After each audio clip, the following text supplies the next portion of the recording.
Uh, so yeah, same deal as the last few days. We're going to be jumping into Monster Sanctuary. It is now part 4, and basically when we left off, we met the Oracle. She's a ghost. She told us some crazy stuff about the alchemists. They're doing some shady shit, and she was part of a team that tried to take down the alchemist. She failed. She died, and now she's doing. Now she's waiting here in isolation, and we got to finish the job. Yes, I did hear about Slime Rancher. I actually got it announced to me by a friend who knew about the E3 announcements early, and I was very hyped.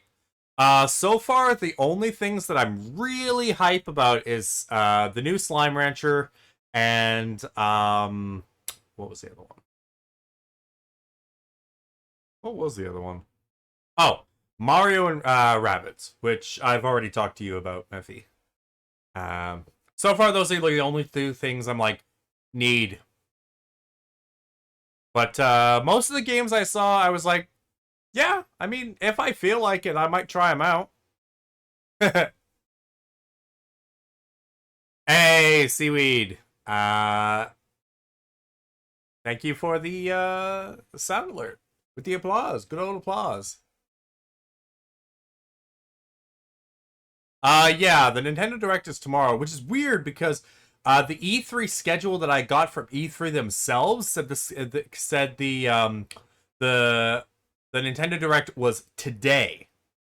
So somebody messed up with the email. Because I was sitting here like, all right, where is it? Where is it? I'm listening to this guy from Verizon talk for a good 30 minutes. And then everyone was saying, "Oh, it's tomorrow." And I'm like, "Well, I was sitting here hyped for so long and then I got jebaited." Hello, Taz. All right, let's cut to the chase and get to the actual game. All right. But yeah, Xbox came in with a bunch of like video game nukes. They're like, "Hey, you know what? Actually, I made this reference to someone else. I uh was what reference did I make? Game, can you log in? Thank you. um it was like, you know that old meme for Super Smash Brothers where they made up a bunch of meme videos on YouTube where it was like everybody joins the battle. It's like every single YouTuber is joining the battle. All the memes of the world join the battle. And I'm thinking, I was like, I was making a joke to a friend that you know what? Microsoft basically just did that. It's like, hey, remember Game Pass, guys? Well, everybody's joining Game Pass. So I'm pretty hyped for that too. You know, not as hype as the two games that I mentioned, Slime Rancher and Mario Rabbids, but I'm I'm looking forward to at least trying out some of the games that I was more lukewarm on.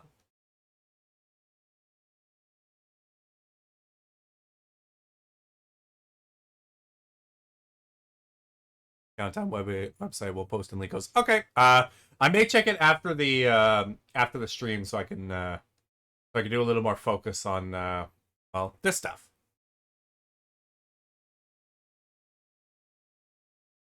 Oh yeah, basically having an extra year to plan out their E3 probably made the showing a lot more effective. Uh all right, it's been a few days. I don't remember anything. All right. Taz, tell me what we're doing. The Oracle told us that we'd find the key of power in the deepest area of the Monster Sanctuary. But she also said we need to collect all the Sanctuary tokens first, which are hidden all across the Sanctuary. We've collected 1 token so far. The Frozen Oracle of Snowy Peaks gave us 1. We need to explore other areas to find more tokens. Perhaps we should explore the Sun Palace next. Okay, Sun Palace. Got it.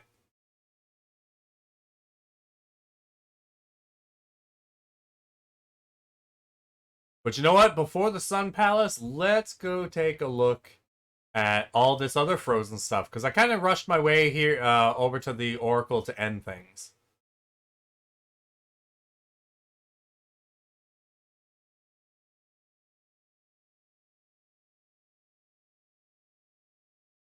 Aha! Oh, bronze. Okay. I like bronze.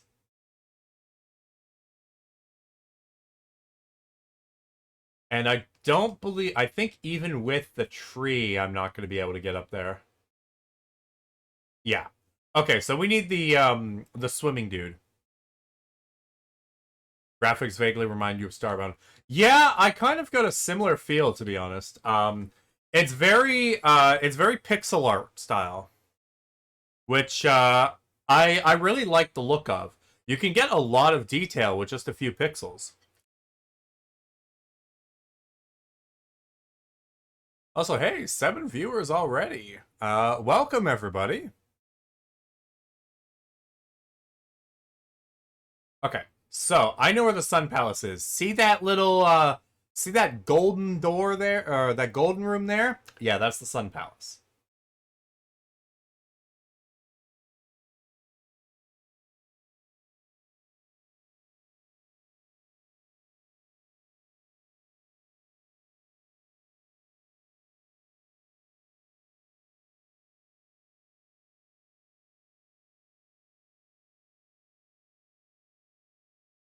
Okay. Um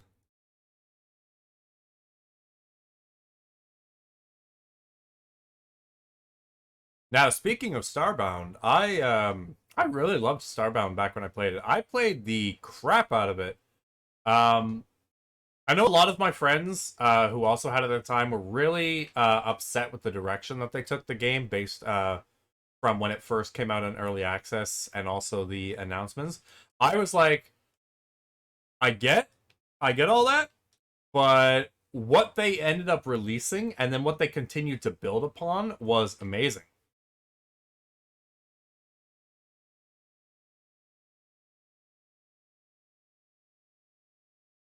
Yeah, I mean, Terraria's kind of a juggernaut of indie games at this point.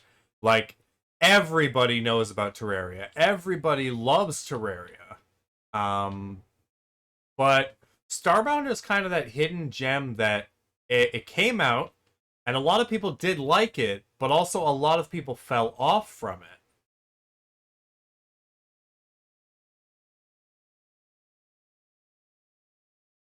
All right, let's have a warm-up battle.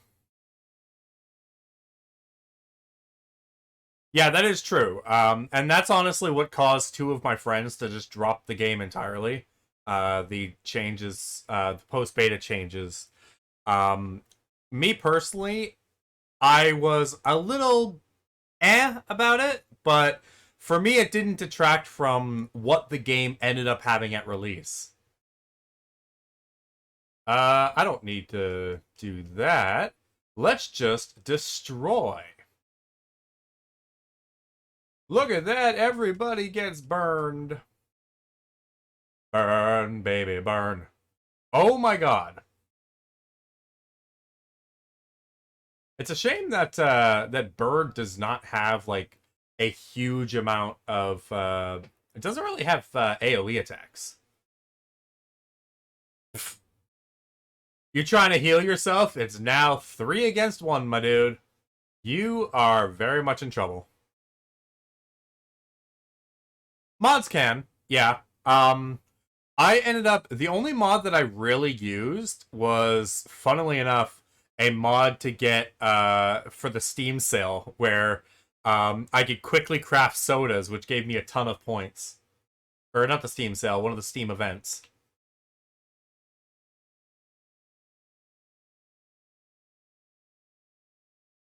Was there anything in here I missed? Nope, I opened that. Okay, so that's another one that needs the swimming mount. So once I get a swimming mount, it's going to really increase the accessibility here.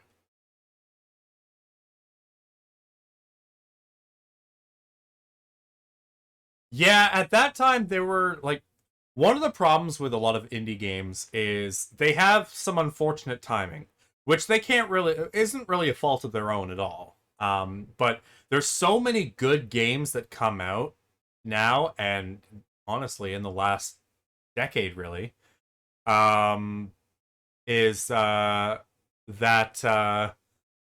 there's so much that comes out that if one becomes a hit, it kind of overshadows everything else. One of them had a crossover with Terraria. Yeah, Dungeon Defenders. I was a big fan of Dungeon Defenders, but everybody dropped off the game by the time I got it. So I ended up playing a lot of that game solo.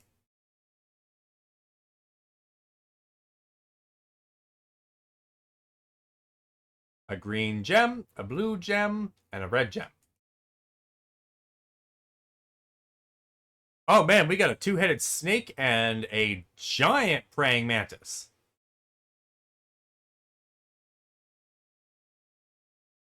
Alright, Vasuki, weak to water, and the Blade Widow. Ooh, fancy. They all primarily do Earth stuff, so I gotta watch out for my Earth boys. So let's see.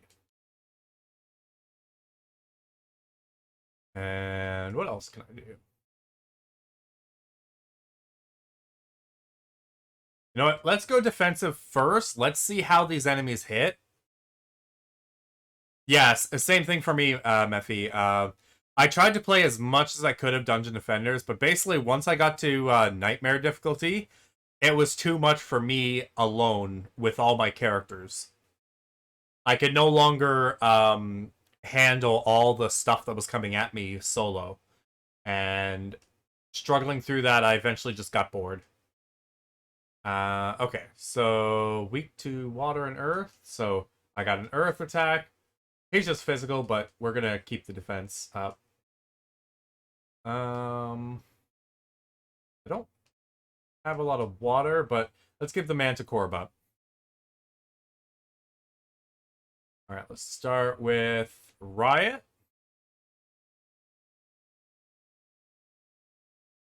And a lifeline.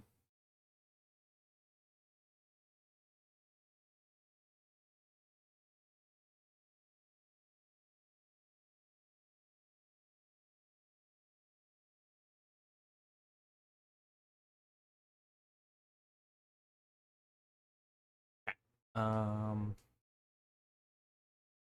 my first action is going to be, you know what? It's not a weakness, but I'm going to Thunderstorm him, get that extra hit if I manage to shock them. Didn't shock any of them. I wasted my turn.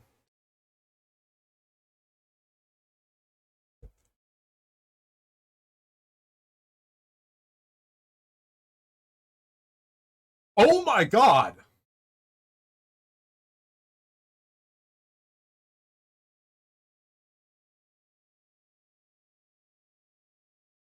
I think he pretty much just one-shot that dude. That poor dude. My poor Manticore. Just looked at the game. Edge of Space had a Terraria crossover and then sort of got abandoned.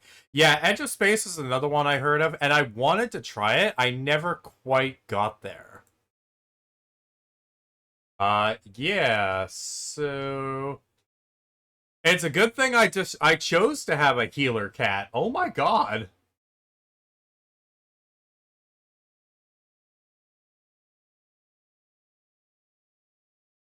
Okay, you you need to go because Vasuki apparently hits like a truck. Let's bring Gavin out. Oh my god.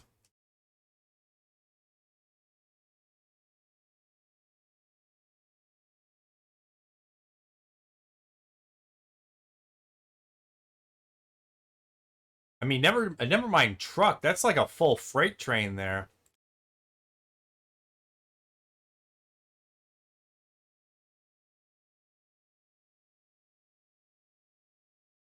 All right, let's try this again. Okay, Vasuki seems to have some, if not immunity, then some kind of good resistance to the um Do debuffs.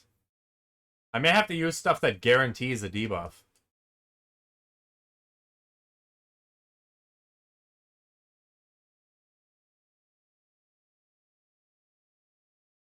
But let's get this Mantis out of here.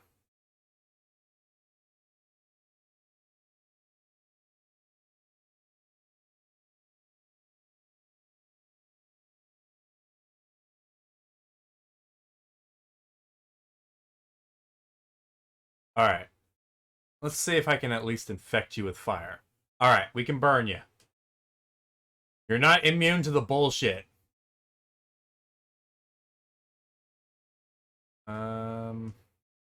Okay. Kitty Cat is super defensive. I'm gonna give take off that burn. Aw, I'm sorry to hear that, Taz. Internet exploding is bad.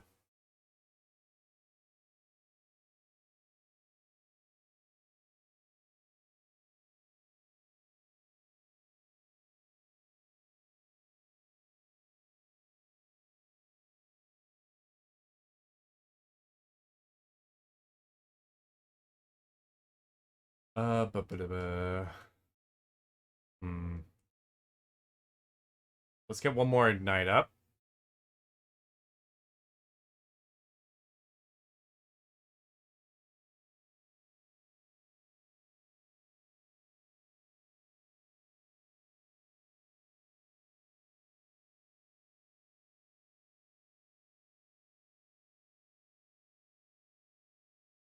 Oh yeah, debuff city. That's what we need right about now. And it's got good attack, so the fire will deal a decent amount of damage. What can I do? You know what? I'll reapply this. There we go. I got some physical attack. At least on Taz.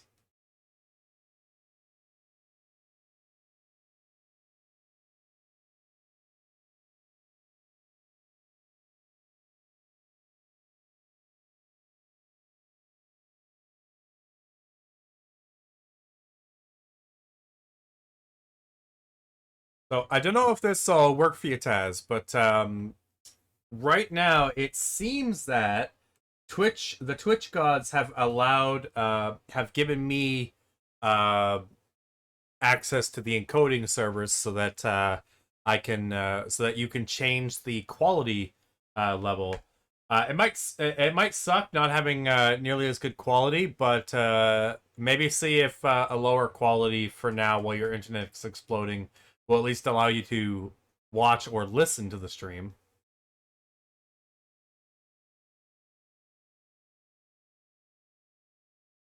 Um. Okay, next up, I'm going to shred this guy. Nice. You know what? Let's give it a little claw with the mouth. Ooh, ooh. The healer cat does not have much attack. Yeah, the audio quality does have to lower below 480p.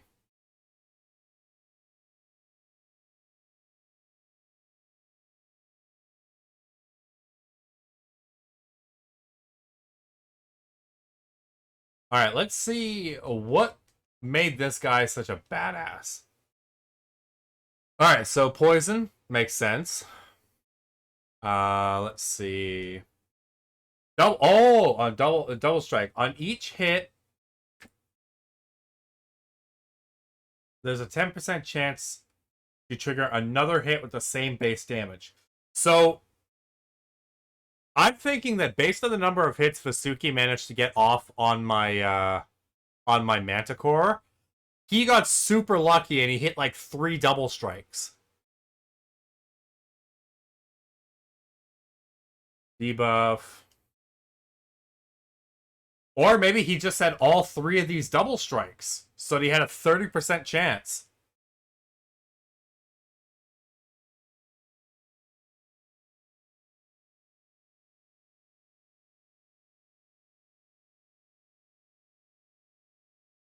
Hmm.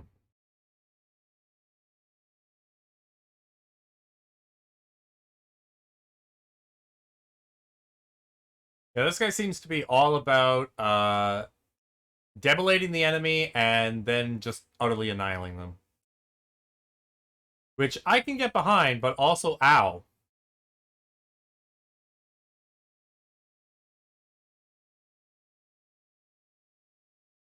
Hello, my dude. Welcome, Spectral Keeper. I assume it is your first time in the Sun Palace. What you see before you is a perfectly organized, self-maintaining biotope. I have never heard of the word biotope. When the Monster Sanctuary was created, each of the 4 spectral familiars contributed to the sanctuary in a different way. The power of the wolf created the forests and mountains. The power of the toad created all the bodies of water.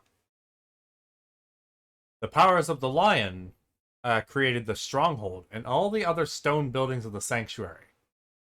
Lastly, we come to the eagle's contribution, a miniature sun that grants light and warmth to the Sun Palace. It's suspended at the top of the Sun Palace. Most keepers don't know, however, that the miniature sun's purposes go even further. The Sun Palace is meant to be a place of balance, an underground temple filled with sunlight, an entire world that is in peace with itself, an ideal to strive toward within the sanctuary as well as within yourself. But it is in danger. The sun's light has been behaving strangely, and I believe that someone's been tampering with it. If the balance of the Sun Palace is destroyed, the entire sanctuary could be plagued with catastrophes like floods, storms, and earthquakes. To help you, as a Spectral Keeper, understand the severity and urgency of the situation, meet me in the center of the Sun Palace to save the Eagle's son. Cool. Are we just gonna ignore that you have a floating koi fish, buddy? Oh, maybe here I learned how to get that ability that allows me to jump on purple invisible blocks. Okay, I'm gonna go in here. Get some wool. Alright, buddy. Gonna beat up these mantises.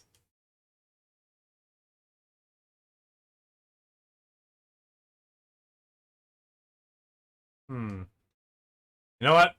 Let's try with the dream team. Oh, one's a Tanuki.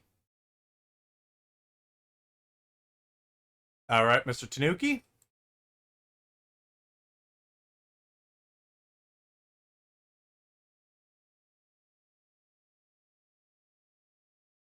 Let's see. Kaz is gonna roast him. Of course, Tanuki took some fire.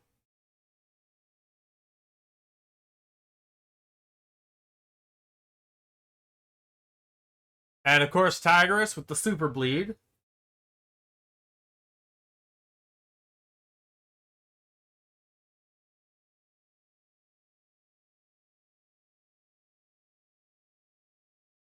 Alright, can you guys not hit like a literal friggin' truck? I would very much like to, you know, live.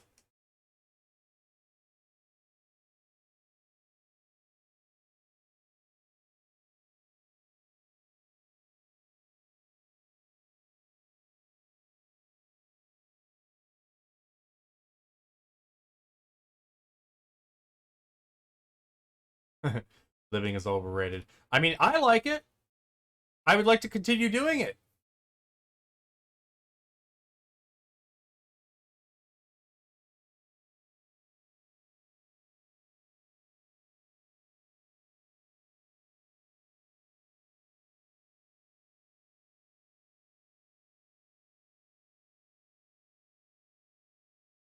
Alright. Lastly... What's your weakness? Your weak, you gained a weakness to wind. So I'm going to do another fire. That way I can take out the mantises. And... Unfortunately... Alright, well, I'm gonna have to go by... You better crit!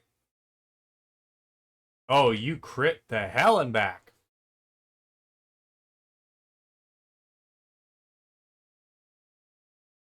Ooh, that was a Qatar level 3. I think one of my guys... Nope, never mind. Well, let's see the Blade Widow.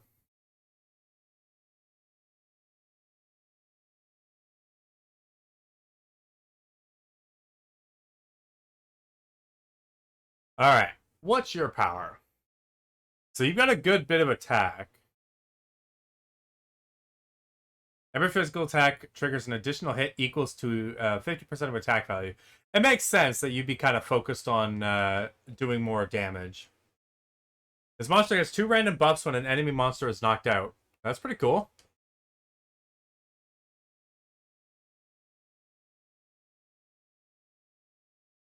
Could be really good in if you can keep them alive through keeper fights. Get a whole bunch of kills.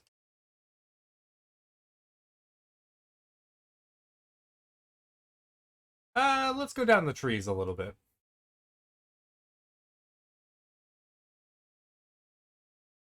Whenever there's a monster that knocks an enemy out, it gains 3 charge stacks and regains half the charge stacks it used up during the attack.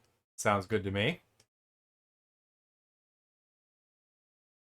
Got a cyclone going on.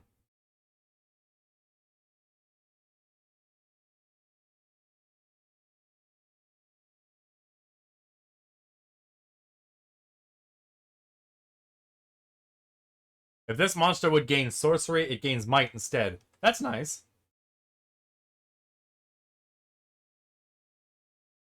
It's a Scyther from Pokemon. I mean, basically.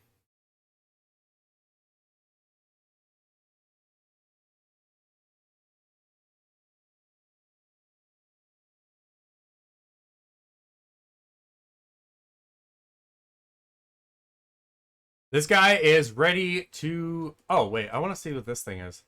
Oh, with 7 charge stacks. Okay, that's cool.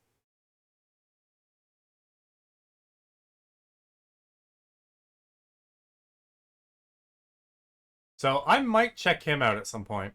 See if I can get abilities from him. Right, the upper path. I need to be able to stand on the pink things.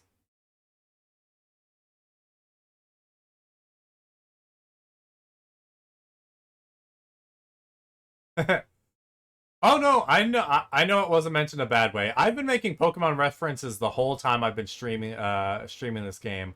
All the previous parts included. It's basically like if you put Pokemon, a Metroidvania, and an RPG all crammed into one game. Like a traditional um uh RPG with like skill trees and stuff. Alright. So fire, water, Ninki Nanka.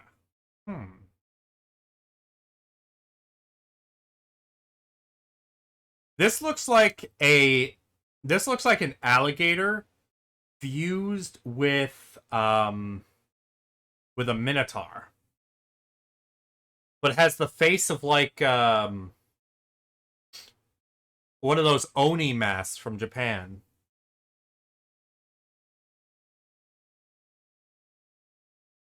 Okay, so what I'm gonna do is you're gonna go there. I'm gonna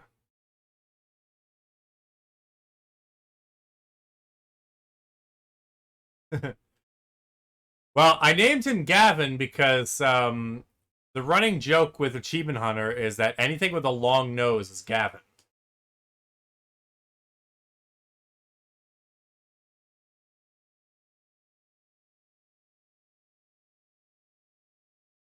Oh, Fire Claws is effective because he's weak to physical attacks. Well, let's give everyone the good old burn. Oh, I got lucky. Everybody got burned. Now let's give everyone the Thunderbolt. Okay, so we unfortunately only got one shocked enemy. So I'm only going to get one extra hit out of that.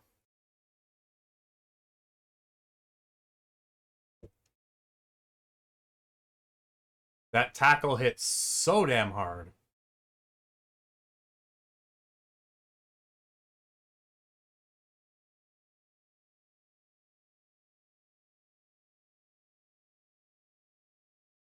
Oh, that explains why it's okay. So It's neutral because Ignite is a magical attack, which the dragon resists, but he's also weak to fire, so it's a net nothing. It's a net neutral. Whereas Fire Claws is fire element, but because it's physical, he doesn't resist it. Okay. I was wondering about that. Alright. Let's shield him up, because I need my bird to not die. And then let's take out this snake. Oh my god. That was like 15 hits. And that ice attack normally only has, I think, 5.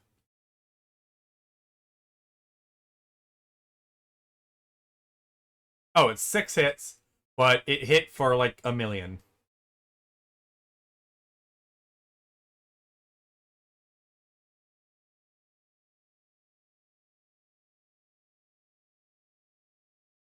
All right, I got a second shot. I'm okay. Shock. I'm okay with that. Let's take out this guy.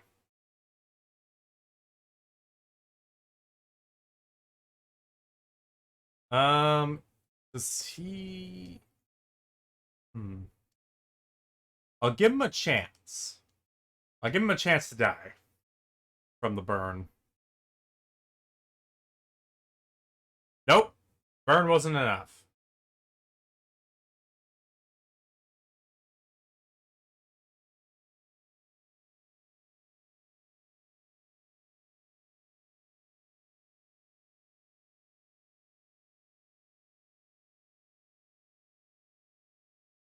So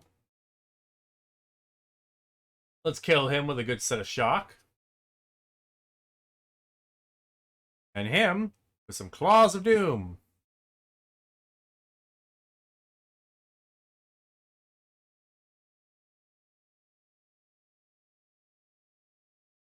Alright, and we got a level up.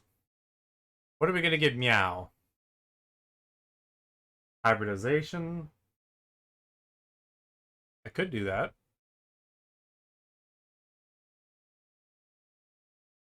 Especially because that would be more powerful than my physical attacks. Could be interesting.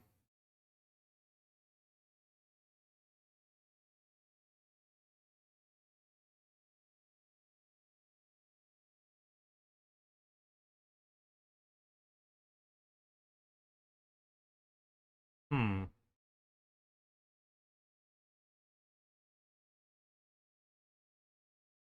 Enter.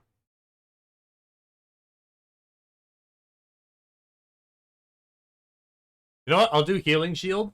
Then if my healer cat heals, they also get shielded. So a little extra buff. And Gavin gets a transfusion. So every time he recovers mana, he will also heal for a large amount.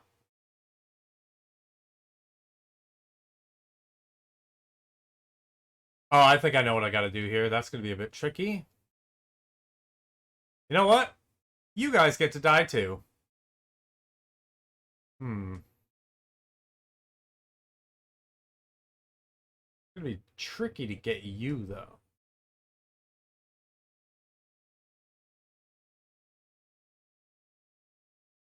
I'm gonna go healer because these guys are going to be painful.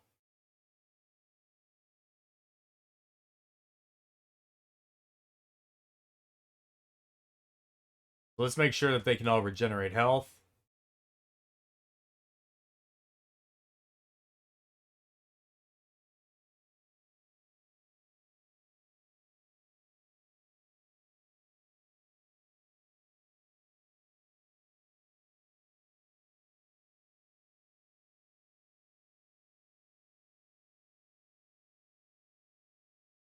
Good, good. You know, we didn't take too much there.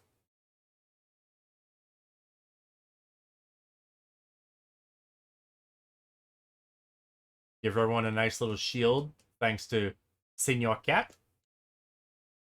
And you know what? Even bigger shield.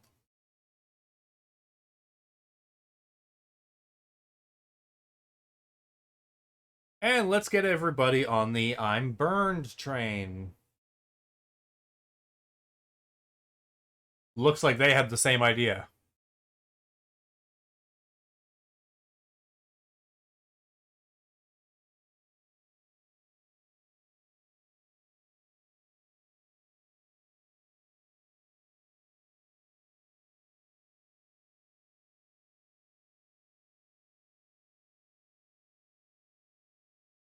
Alright. Kitty, let's heal you.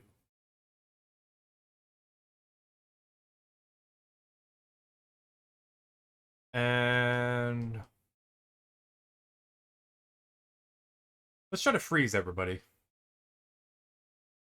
So what so chill, I explained this every stream, but chill will essentially sap some of their mana, and it will also greatly reduce their mana regeneration. So over time, it'll force them to use weaker abilities on me, which is, as you can imagine, very good.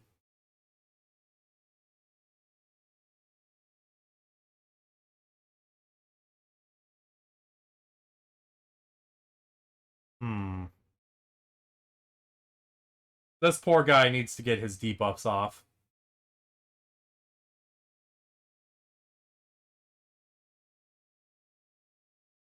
And he's got level 3 sorcery. Oh, he's gonna be a happy dude.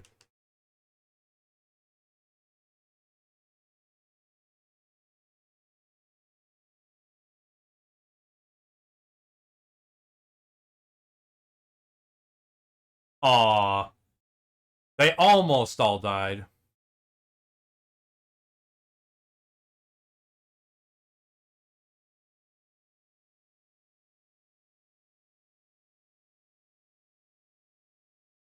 You get a free pass to Deadland. My cat is not even going to, is gonna barely even poke that guy. So you know what?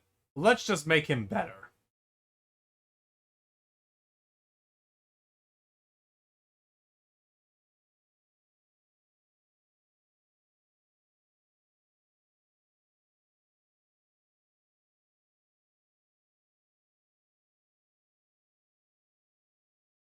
That works for me. They're dead. That is all that matters. I'll have to check, I think I'll have to come back to that one with, I've got a guy who can put a rock down on that, but I think I may need to activate this switch first, and I missed it.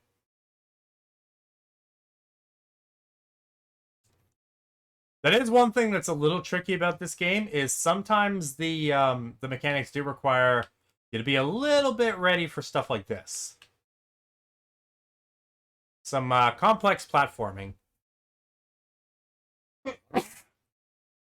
Bless me. Oh, that reminds me. What does Oh, player can ride him. Oh my god! I didn't even realize I can ride the dino.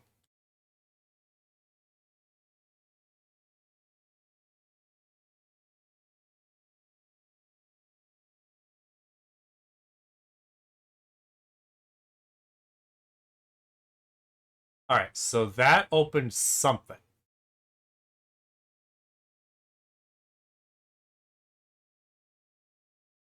I just need to see what it is. I would venture a guess that it is that.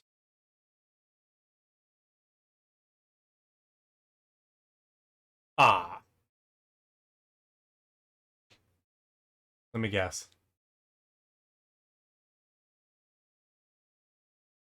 Oh, okay, so yeah. I do need both to be activated. Yeah, I need both switches activated to Get that chest, which is just a crimson gem. And then that door won't open until later, I imagine.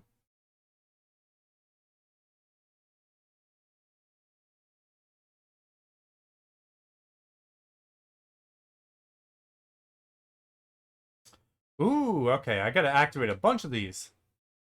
Holy hell. Okay, I got 2 more. Oh, it's on a timer. Oh, no.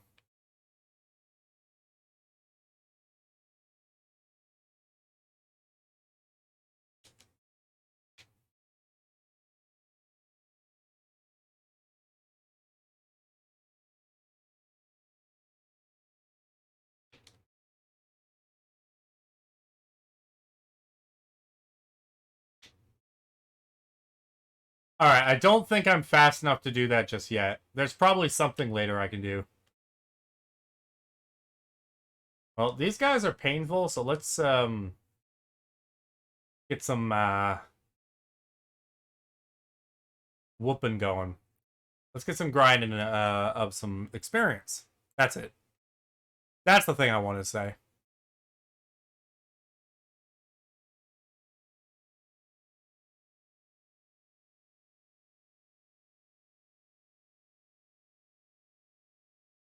So, let's take out the Ninki.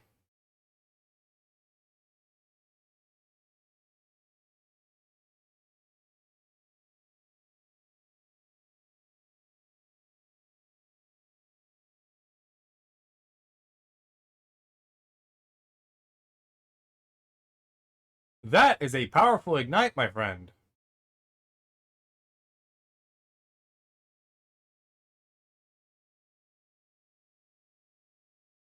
Tigress won't survive much longer.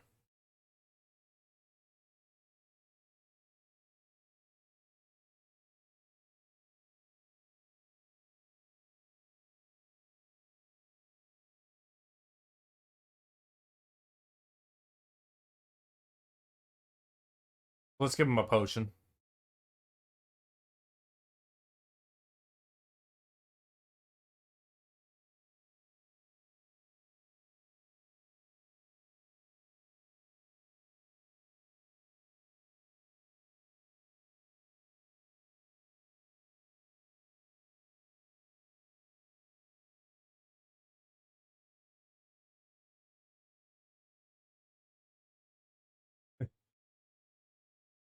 No worries. I said Tigress because the cat in the middle of my character's party is actually named Tigress.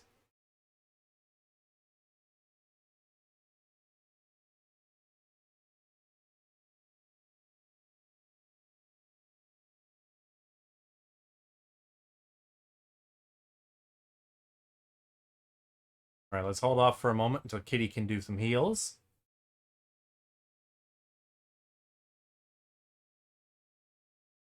There's not a whole lot of cats in the game, and I was naming the characters off people who were in the stream. If I found something that I felt represented them.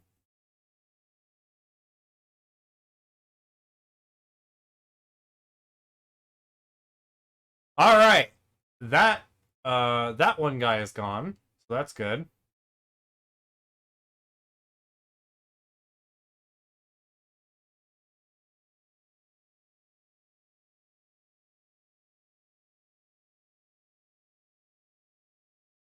Hmm. Now we can build up Tigress some more.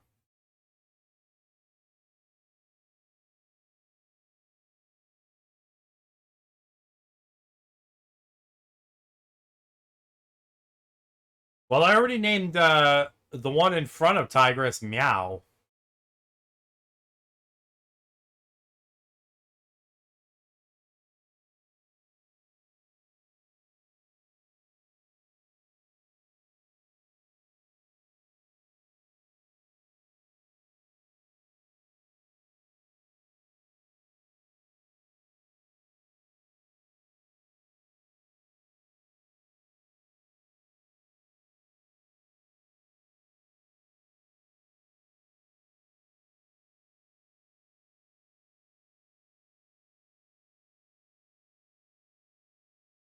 Little heal there.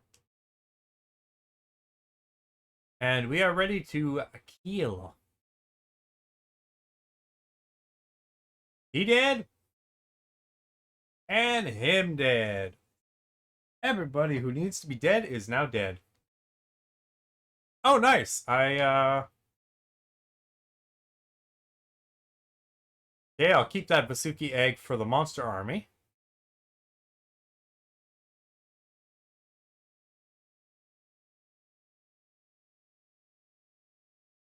What's Ninki's thing? Mud cannon, so basically an earth attack.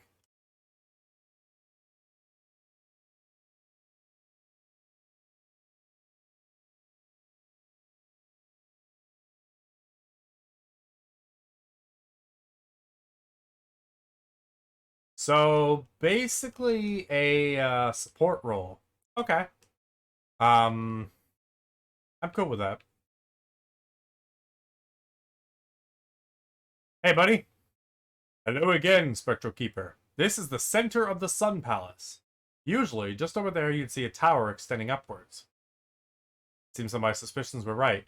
Someone has been going around, tampering with the mechanisms of the Sun Palace.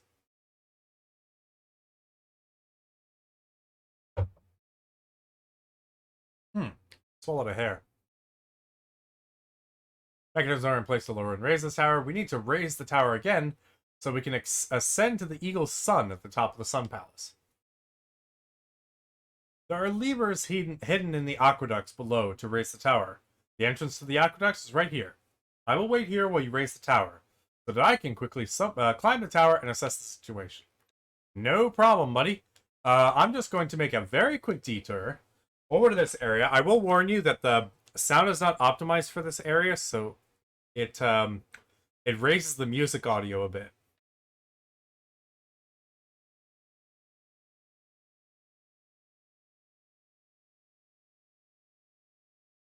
Alright, magical clay. I think I know who needs this. But I want to check out everybody. Everybody that I haven't tried before now. Okay. I'm pretty sure it's this guy. Yep, Ninki Nanka. He has now evolved. Evolution in this game doesn't necessarily give like a raw base damage and stat boost. It just kind of it usually changes them into a slightly different playstyle that may or may not be more effective for teaming up with the characters you have. Like this character has a very high health thing, whereas the previous one, I believe, um, had a bit higher in the range of mana and attack and defense.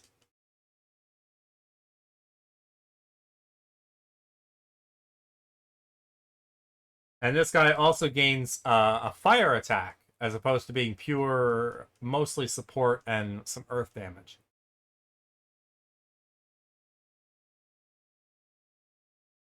All right.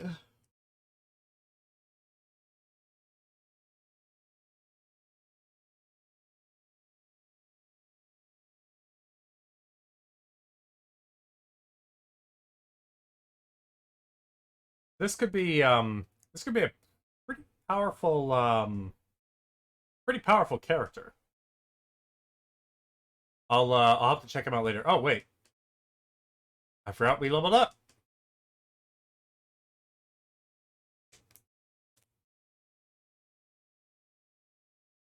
Hmm.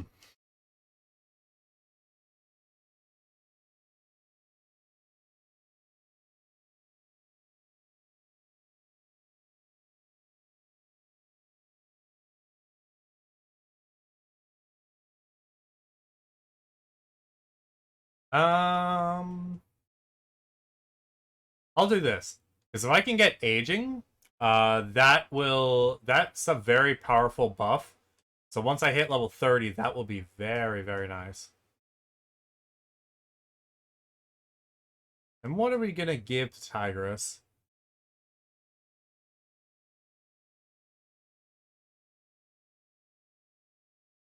Um, let's give a long slash level 2. Even more damage.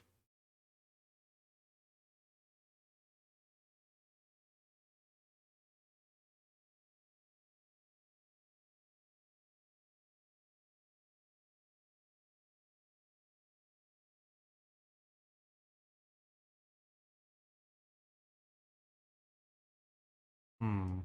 I will also do combo buffing. So 2 random buffs every time the bird buffs somebody, which is a pretty good effect.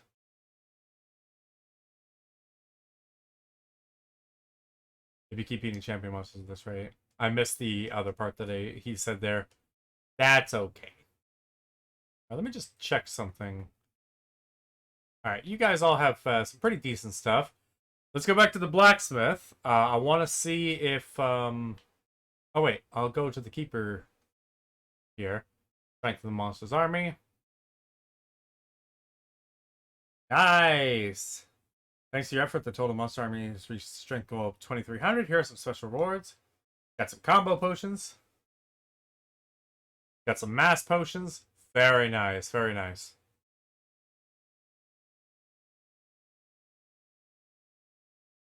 All right. I love it. Let's see what I can upgrade here. Uh yeah, let's give Tigress a higher level katana. Some more crits. Give Bird some more defense.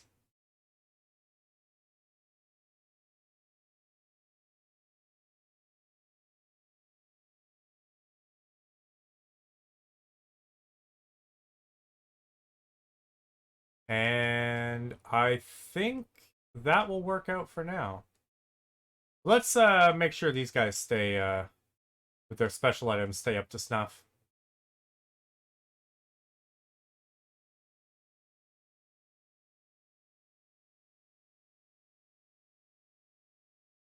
Oh hell. Keep it fresh. Upgrade 50 pieces of gear. Rare achievement.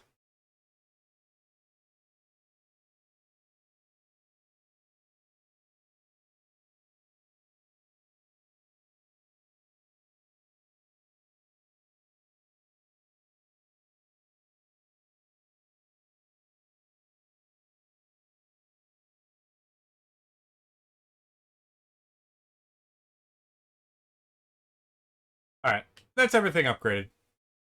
I am ready to get back into kicking some ass.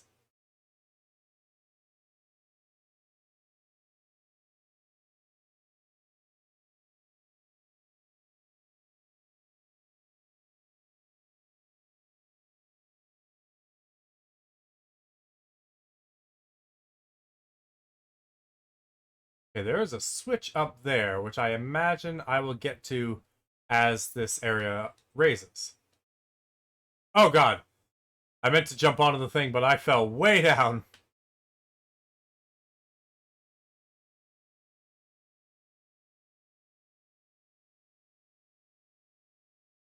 Oh, I can just tell that this palace is going to be an absolute maze. What the hell are you? Sycophantum? Imori? Alright, we got some interesting dudes to fight.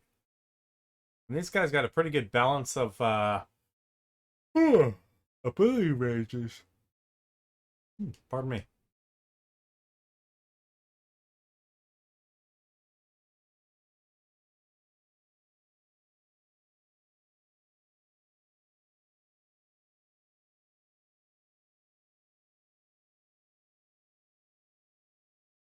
Let's see. So nothing. So because they're all different elemental weaknesses, nothing I do is going to be able to get a really good hit on all of them.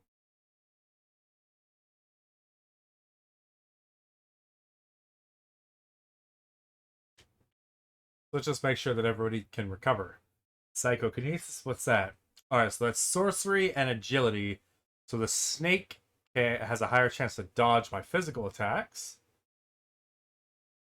Good news is most of the guys I have here are magical based.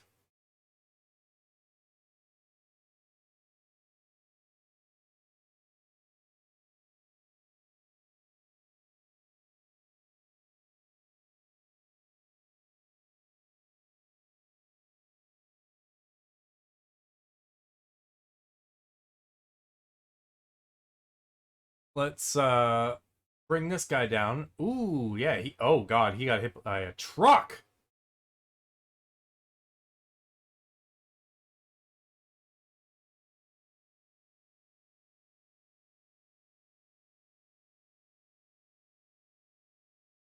And now, all right, let's burn down the snake because the snake hits really hard and just hurts and everything is bad and I don't like it.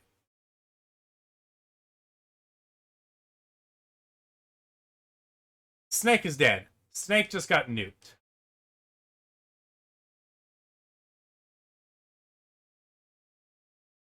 And so did that guy. That guy basically got one shot thanks to that burn. Oh my god. The two things. We unlock the Sycophantom egg.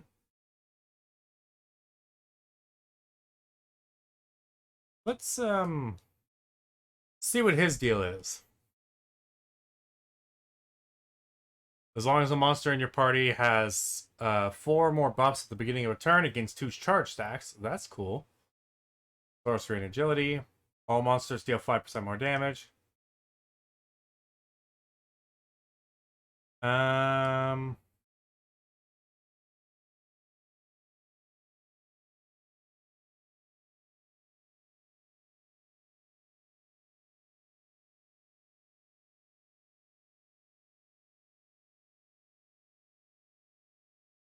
oh, wow.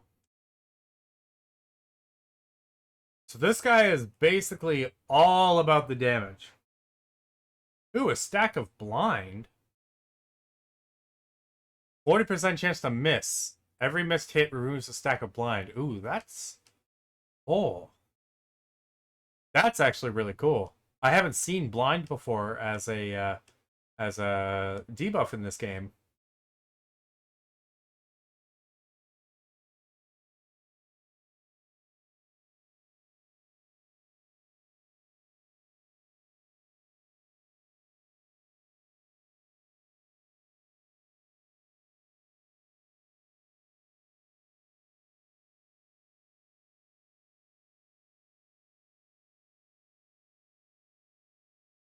Oh yeah, so this guy is basically all about just wrecking with buffs and then making sure everybody's healed up. That's a pretty good strategy.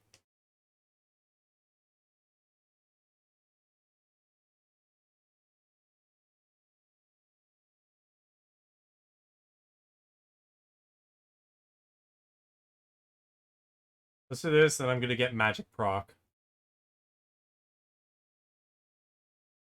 So one thing I might need to replace, let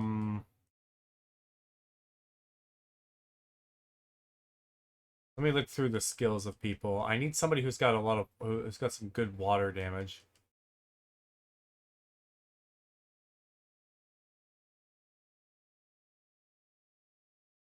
Yeah, it might be a good idea to replace Tigress with the Ice Blob just for now.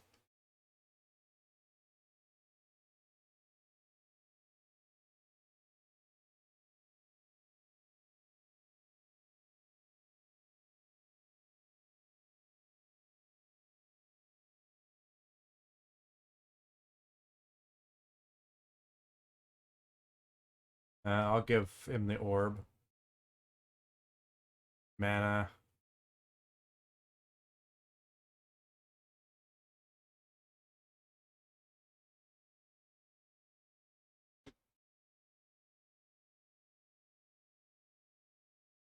Hmm. I hope that works.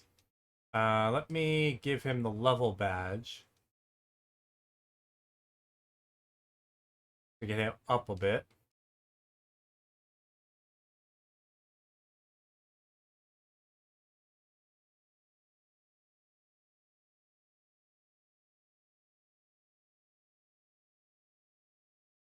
Deep freeze would be good. I could use that every time I inflict chill.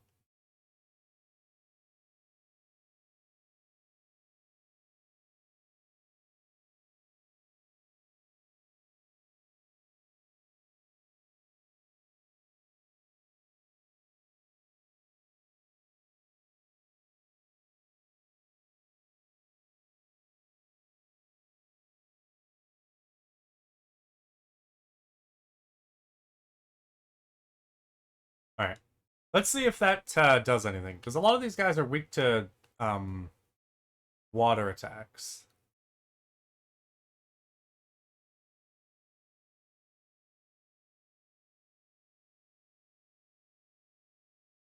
And I need a fire.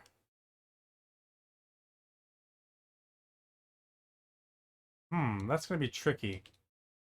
Because not only do I need a fire attack, I need to be able to hit with oh, what's this? Oh, I can okay, I need to keep him in my thing because with this guy's explorer ability, I can just straight up skip monster encounters. So if I don't want to if I just want to explore another area, I don't have to worry.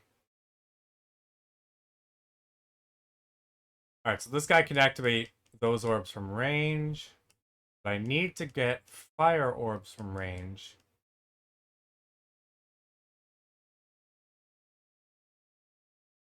There it is. Alright, Goblin had it.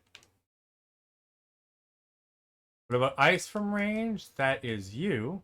No, it's not. You. A bandana plus 4.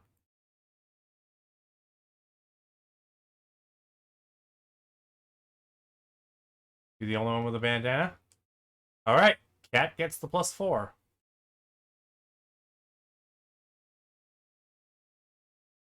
Alright, let's see this how this works out.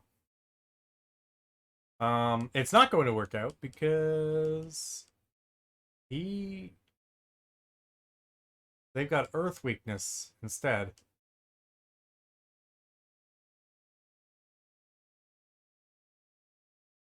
So instead, I'll do cat.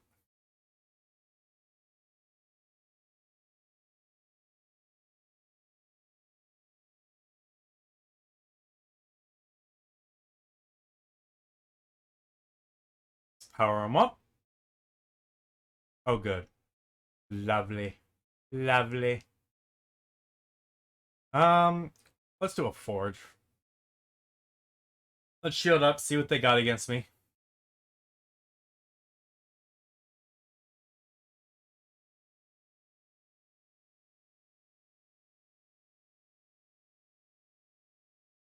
He doesn't have crap.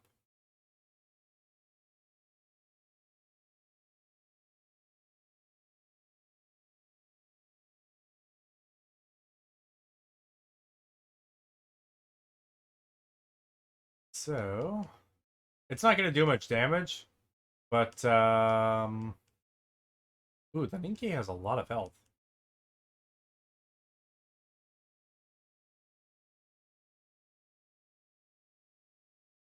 I'm going to hit the Ninki with the Fire Claws.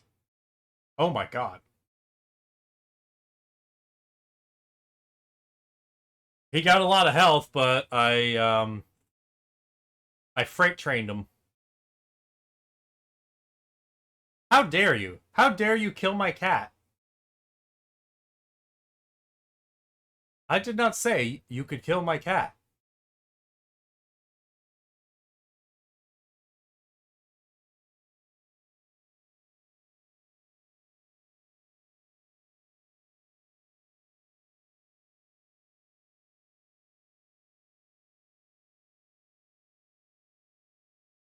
Just for that, you are going to die.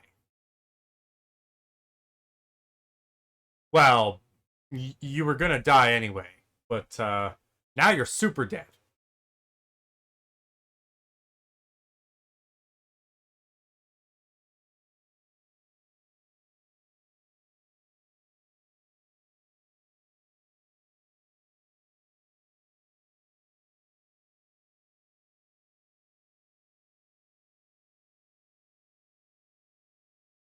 Hmm. No, I'll do this. Oh. Yeah, he died pretty fast.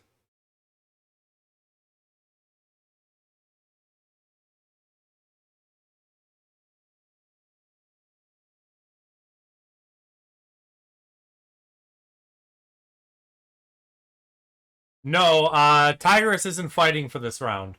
The cat with the golden ball is named Meow. Tigress has the character has a really low defense, but such high attack, critical chance, and critical damage that if he hits, he does an enormous amount of damage, even if the enemy resists his attacks.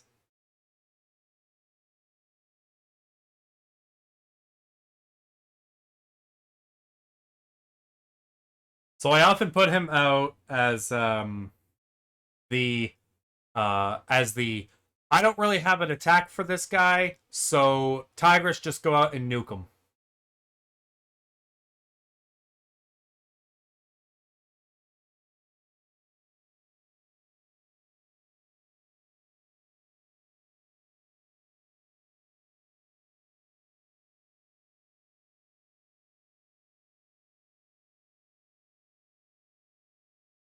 All right, we got an Amori egg. That is that's the lizard spearman. Let's see what lizard spearman can do. Ice spears, full utility. So he's got some defensive stuff there. Some super ice. Ooh, that's pretty cool. Got a nice spear volley that can also bleed and cause chill.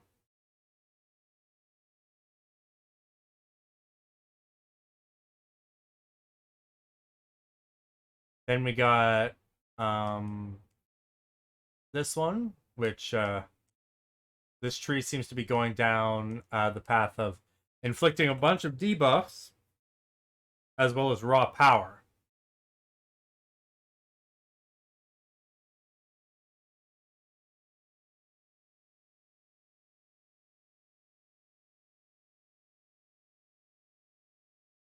And this one is fire based. And exploiting an enemy's weakness with attacking a random buff and shield itself by 5% of max HP. That's a pretty decent buff. Good way to stay in uh control.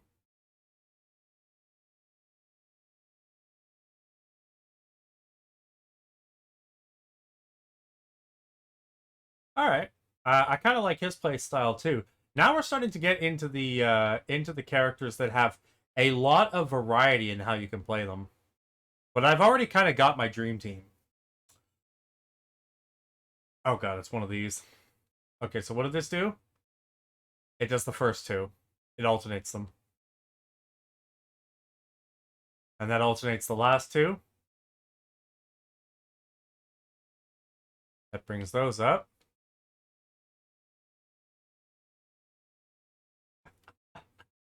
So I just did that puzzle by accident.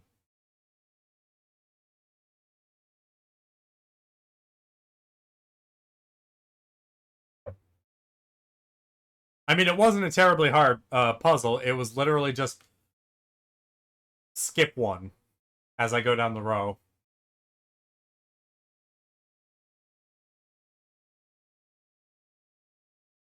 Wait.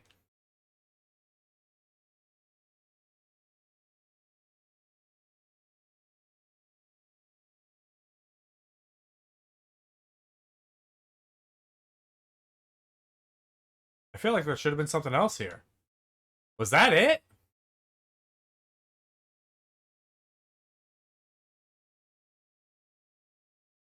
Ah. I was a dumbass and I forgot to actually flick the switch.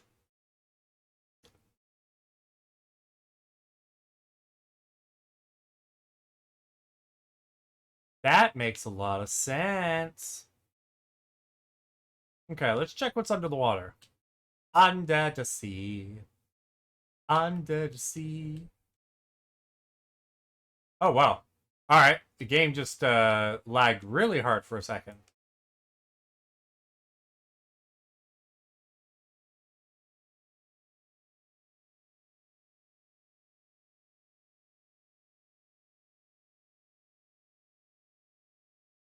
Alright. Still need swimmer dude.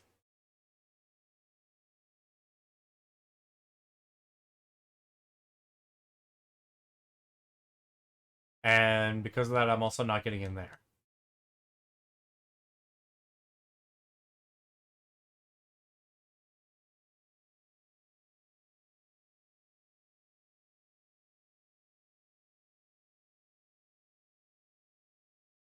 Hmm. Well done. You've raised the tower by 1 level. But we need to get higher. There should be more levers in the aqueducts to raise the tower. You said the aqueducts are filled with water and you couldn't reach the lower rooms. Yes, sir. They're called aqueducts for a reason. Sounds like the aqueducts are overflowing. That's odd. Perhaps it was caused by the same saboteur who had lowered the tower. Don't worry. There are levers up here on the higher platform to drain the water in the aqueducts. I...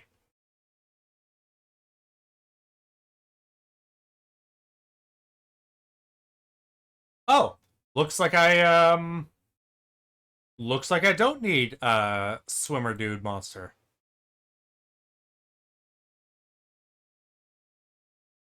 Just empty the water, lol. Alright, I will check that out later. That section.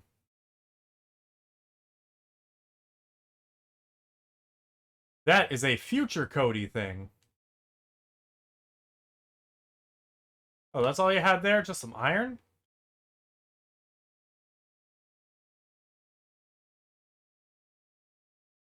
Hmm. I don't yet know the clue for this area that tells you that a rock can be a wall can be destroyed. So right now I'm clawing whatever wall I can.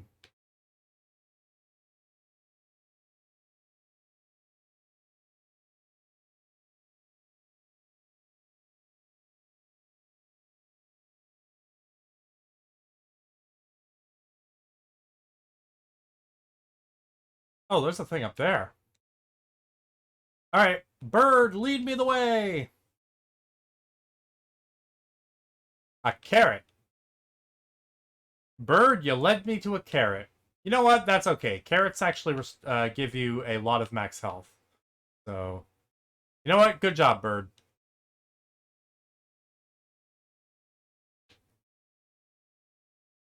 Alright, I don't know what that did, but I'm going to be right back. Just need to take a quick bathroom break.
I am back.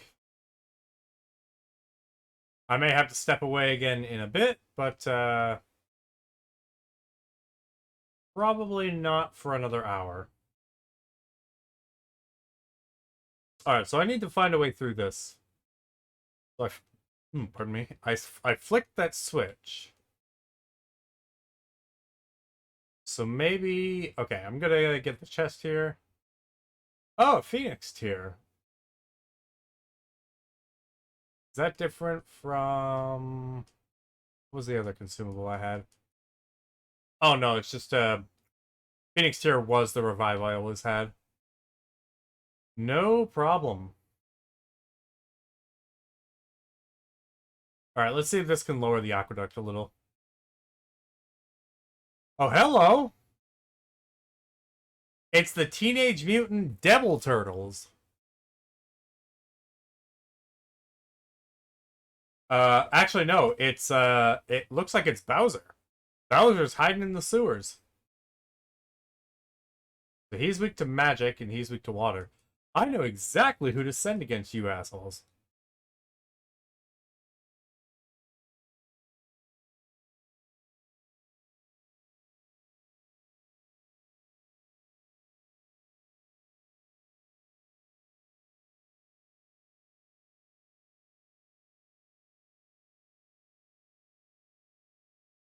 Nice. Alright, starting off gold.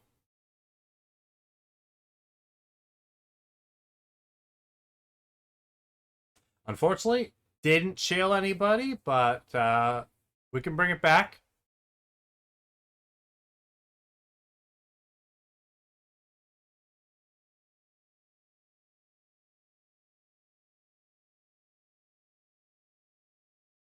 Then, what else can I do? So he's got more health, so I'll use the burb in order to soften him up a bit.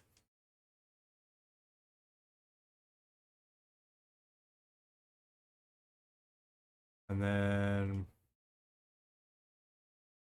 let's get Taz to give him a few claws.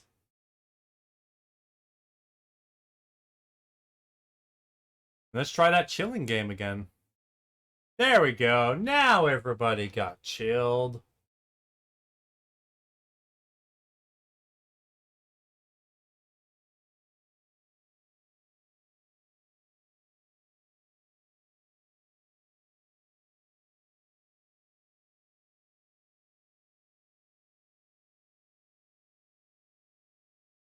Hmm.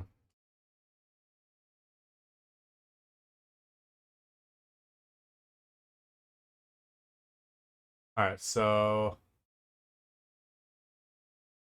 he resists it, but I'm gonna go for the combo to increase my damage percentage up that way.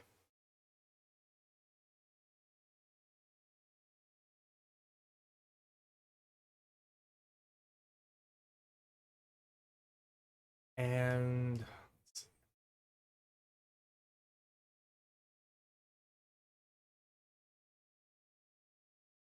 I do want to gradually weaken everybody.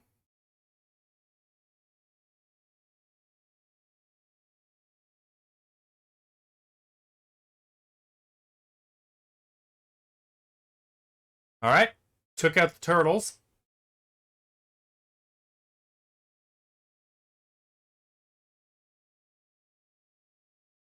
That is a start.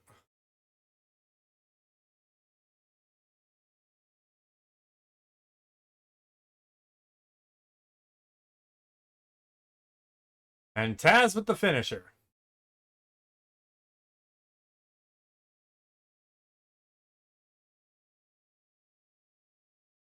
Let's see this.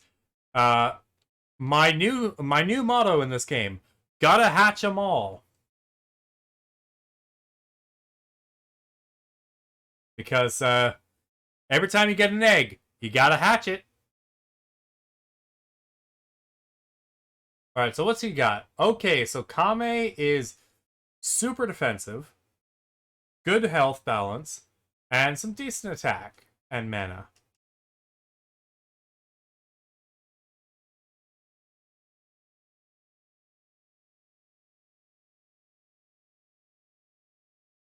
Oh, and he's got a Falcon Punch.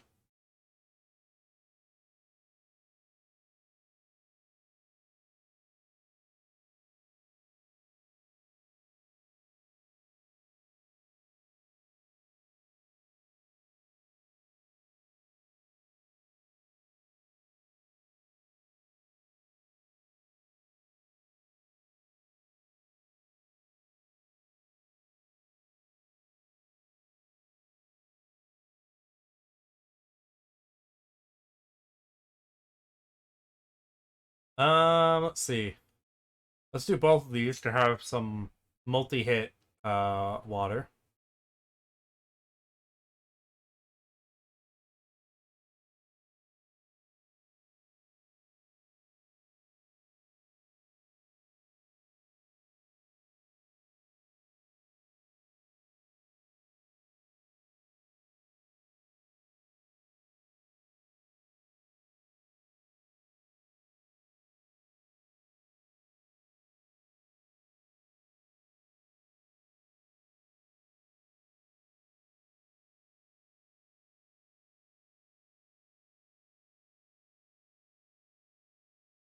And then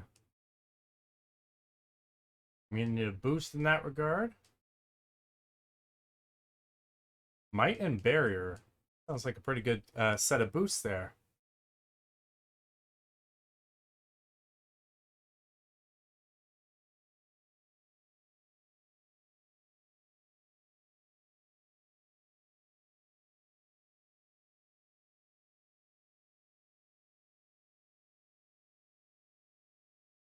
Alright, so this guy is going to hit pretty hard, but he doesn't really have much outside of that.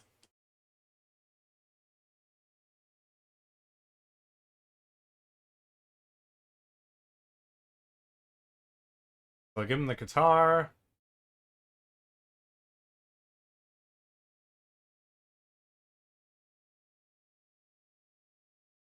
Give him a helmet for more defense. Gonna want more mana. And he'll want more mana regeneration. So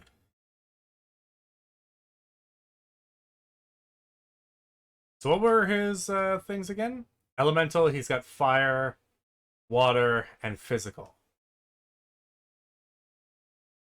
He's weak to magic attacks, but he's very resistant against physical attacks.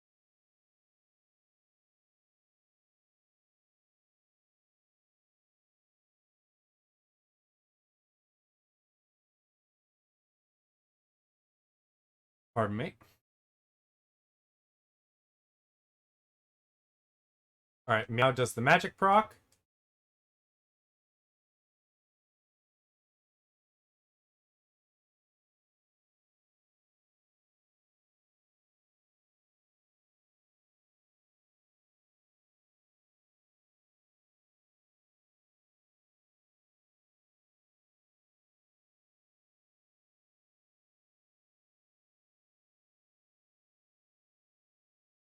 That should be good. Let's see what his ability is over here.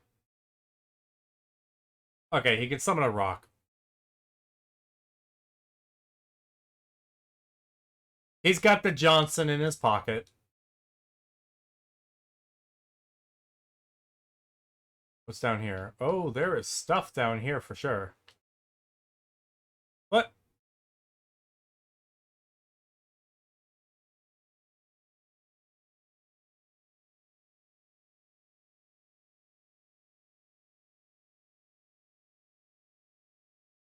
Oh, let me guess. Let me see. Alright, let's wait for it to go back.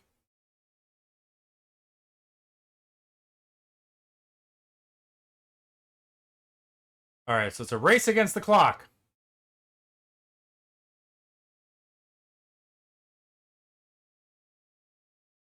Not even close.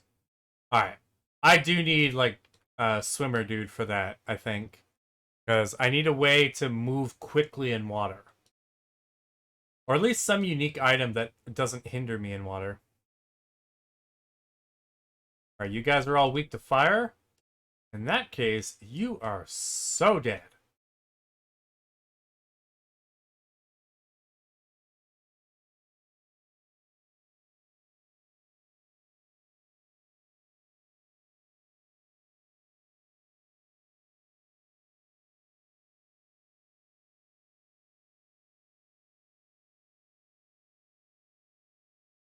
Nice.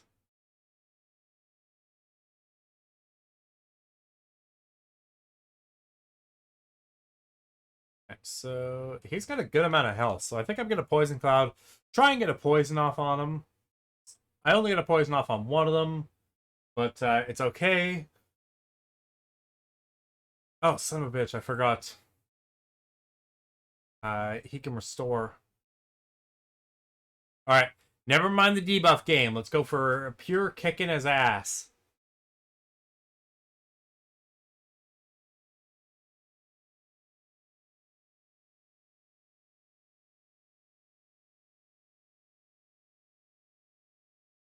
He don't pass go. He don't collect $200. He goes straight to friggin' dead.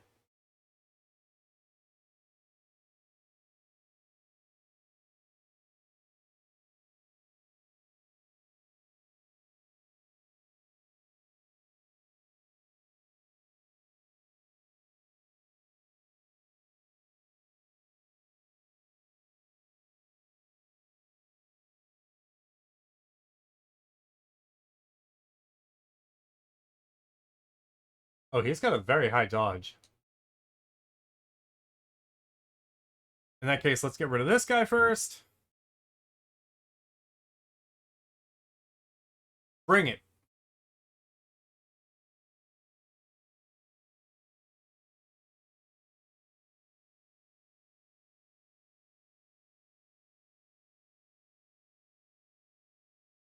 Well, you couldn't bring the game that I brought. I wonder. Oh, right. I can't evolve here.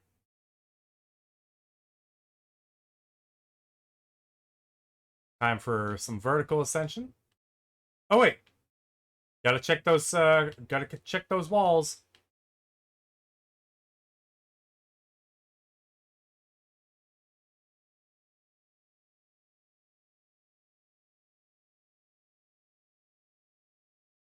Ah, if I hadn't taken an extra second to jump, I actually might have had that.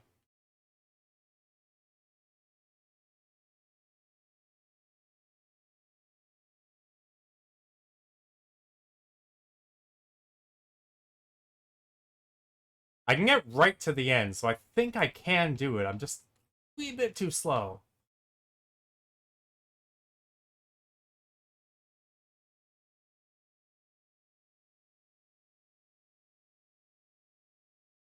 Oh, I hit the wall. There better be something good in here. Oh, no, I'm not even going to try that one. I meant to try to hit the thing with the, try to slice the wall.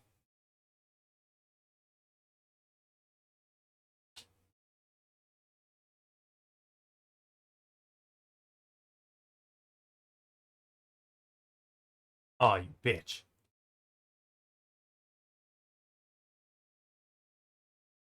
I can do this. I believe in myself.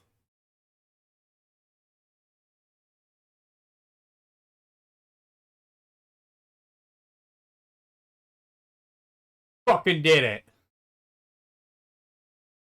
And I only got a level 3 upgrade material.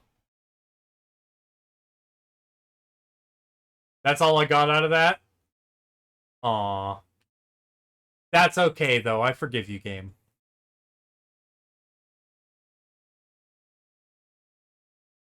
Alright. Weak to magic, weak to fire.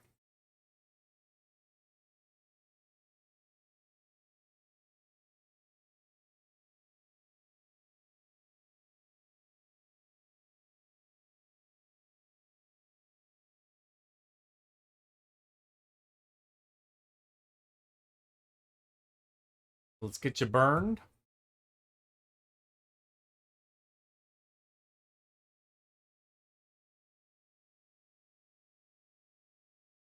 And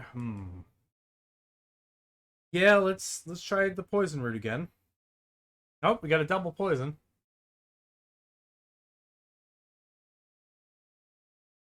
I'll take it for now.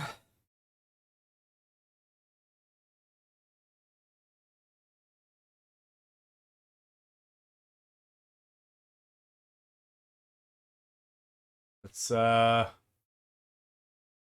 get sidekick up.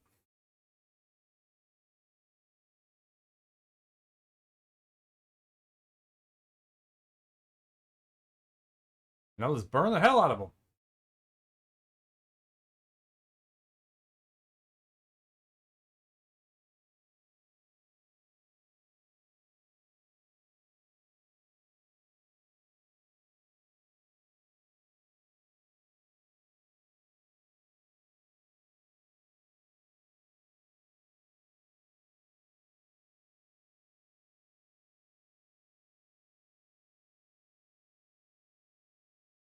Give him another old firestone. Oh, I took 2 of them out. So now the final one gets to be hit by the super fireball. Oh my god, I did 2,500 damage in one hit.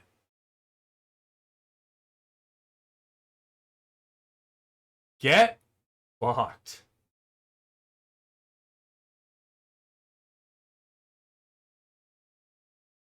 Alright, we're back above ground.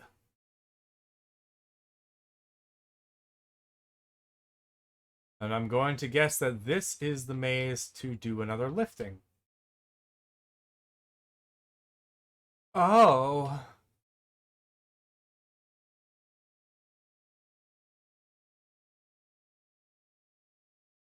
Alright, we've got a maze here.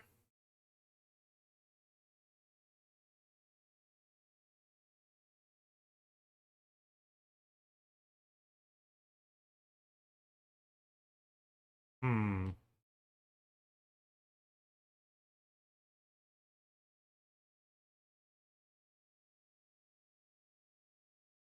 We'll do this.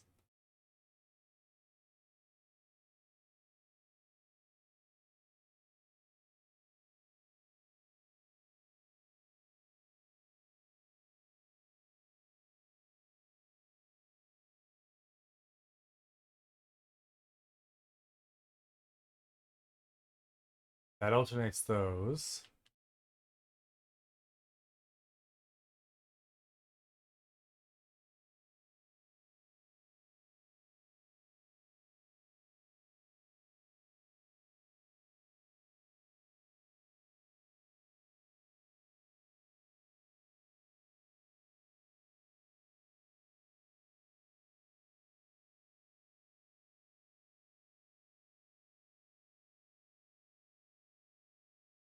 Hmm.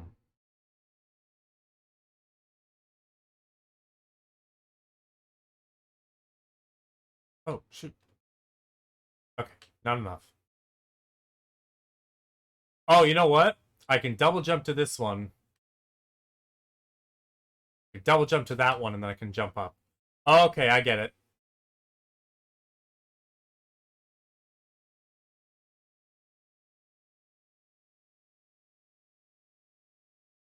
Second.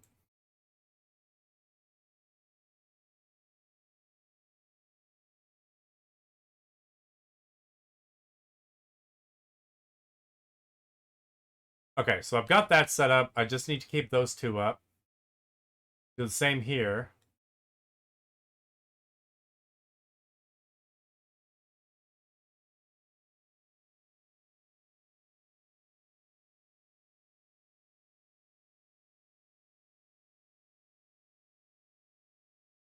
And then...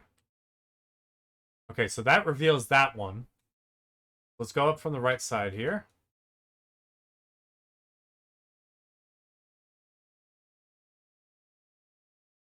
Alright, this is a pretty in-depth puzzle.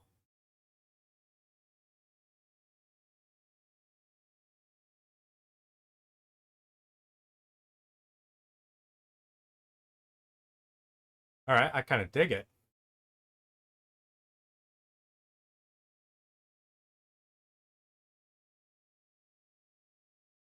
Alright, so now that that one's open, we have to come back over here. Oh, when did I close that off?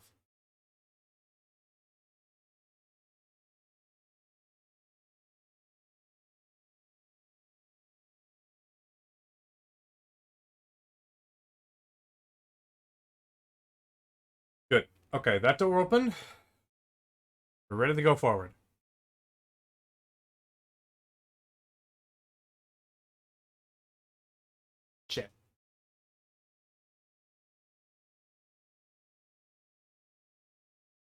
All right, time for another battle.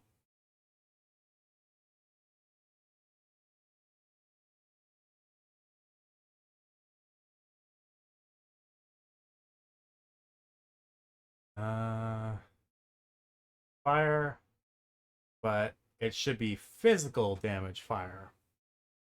All right, physical fire, physical fire. I can do that. Hmm.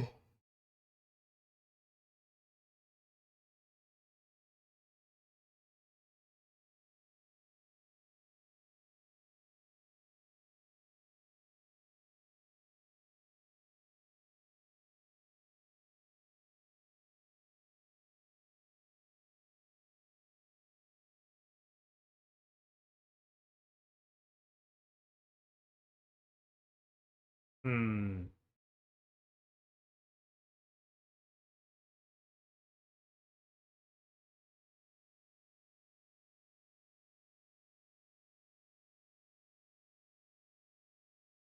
This won't work in terms of magic, but the more I can chill them, the more damage they'll take because of the based on their missing mana.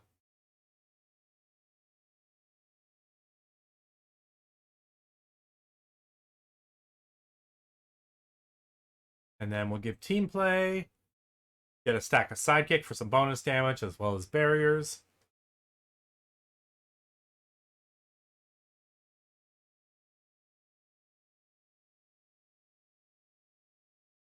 See who's got the higher health? You do? That means you're going to be the first to face the claws.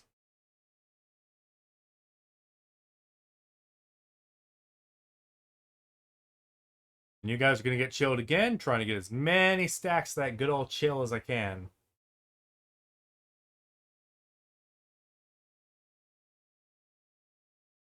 Because that missing mana, the more mana they're missing, the more debilitating that chill is.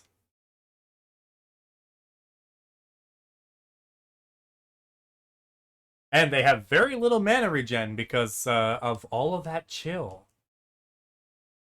Meanwhile, my dudes have no chill.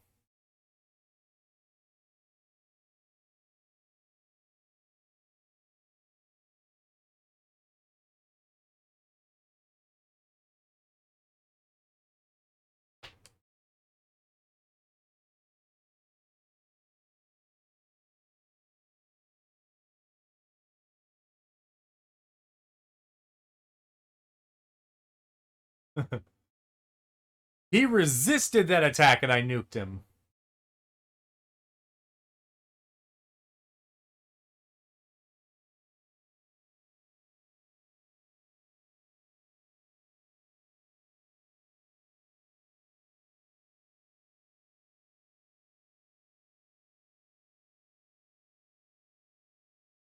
You know what? I will hatch the Ninki because I want to see if um it has the same explore skill as the other guy.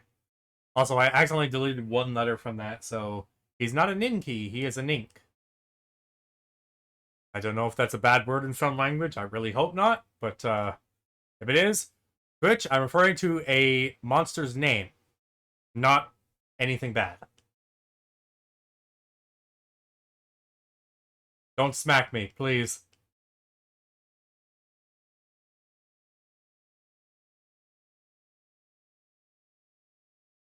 Alright, so let's do some more.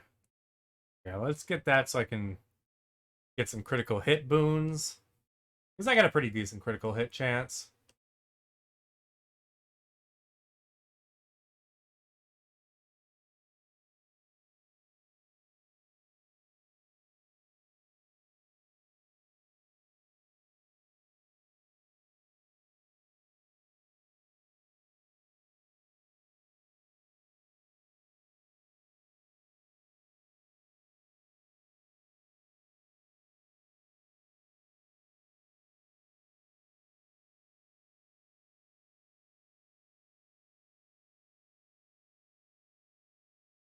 Let's see, let's open this path up.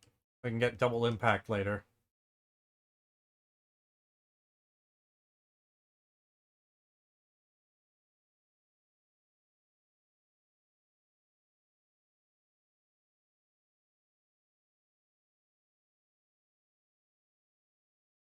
And then we'll go for Giant's Bane to do more damage, depending on the health value of the enemy. Oh! It's a unicorn! A unicorn of doom! It's a doomicorn!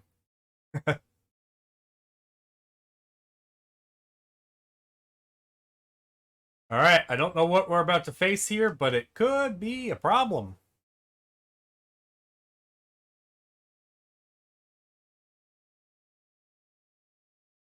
Make sure I got some good, Alright.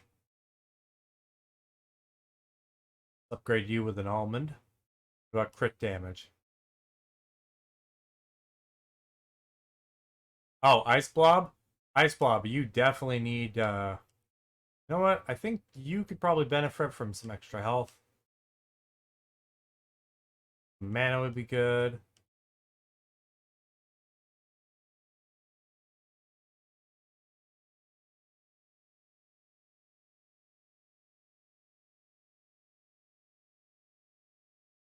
Bird, switch you out with those. And an almond for more defense.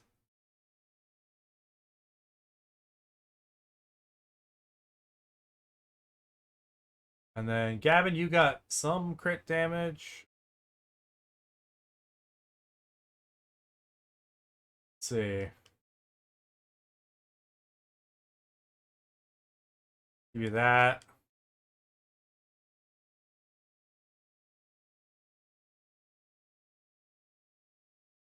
Because goodness knows, we might actually need it.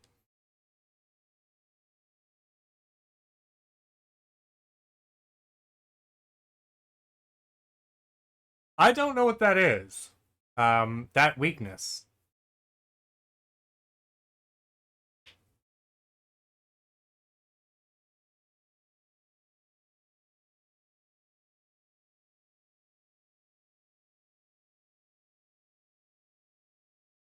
Thank you, Tigress, for the sexy sax and the 600 channel points. Okay, resists water and wind. Use physical or magic damage. And yeah, I'm not really sure what that weakness is, but we're gonna try it. Alright, so he does water and wind, so I gotta watch out for those. For having those weaknesses. What I could do.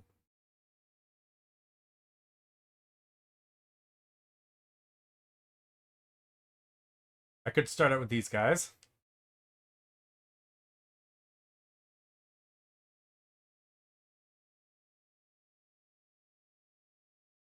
And let's see. Oh, he's got a lot of health. Just a moment. I want to look up something for the game. I want to see what that weakness is.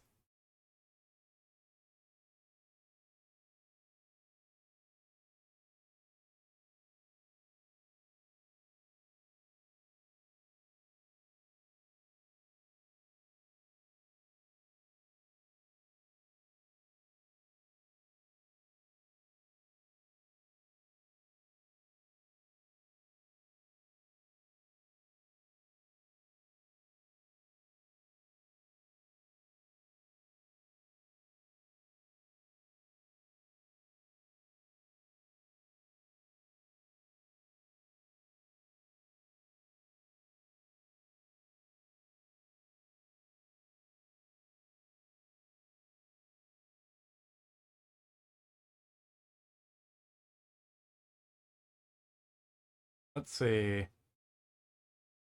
There it is. Weakness. Oh, so he has a weakness to debuffs.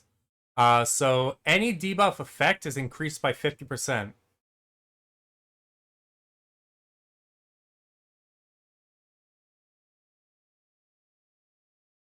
Alright. So debuffs are actually really good against him.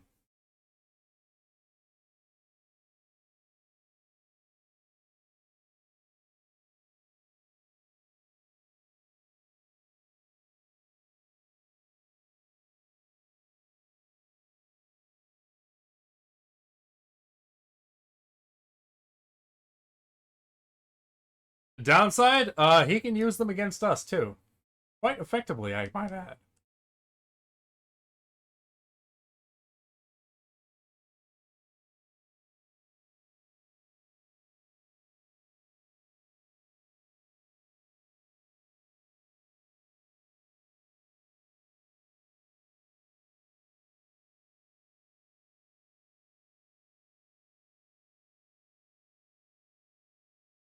Alright, so the next up, we've got Chill, we've got Burn.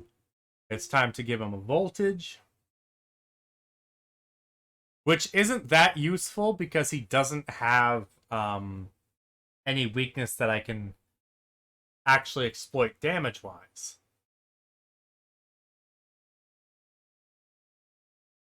But, depending on how this debuff thing works for him, it might actually further weaken him.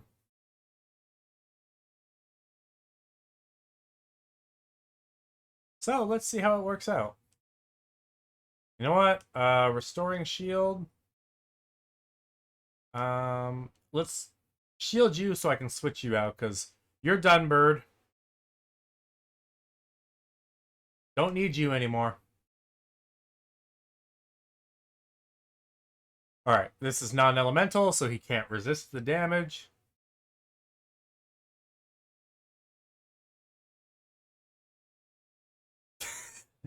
Alright, so this horse fucking takes more damage from my debuffs than he does from my attacks at this point.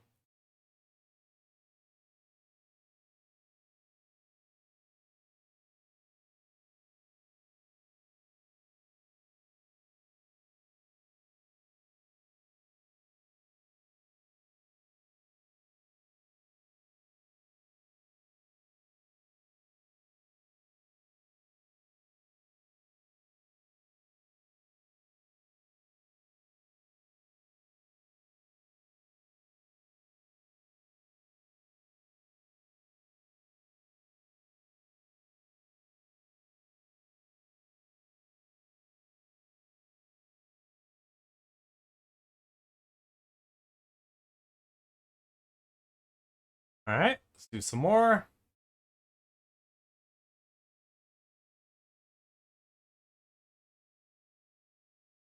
Yeah, I kind of just nuked him with basically poison and shit. Nice. So I get all the main weapons from him.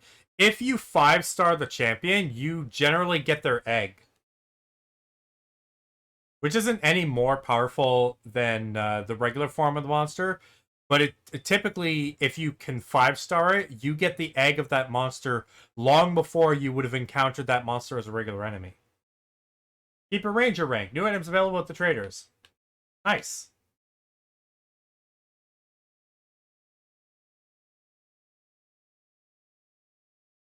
Rise, great tower, into the air.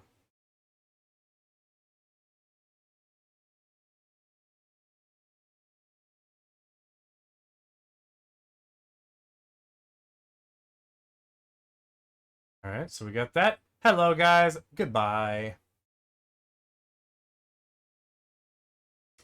Right.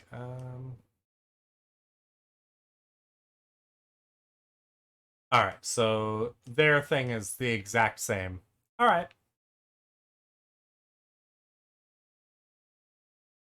And this was not something I knew how to get right away.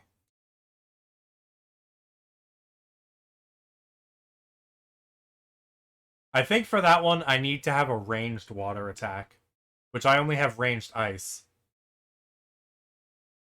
Let's go over here.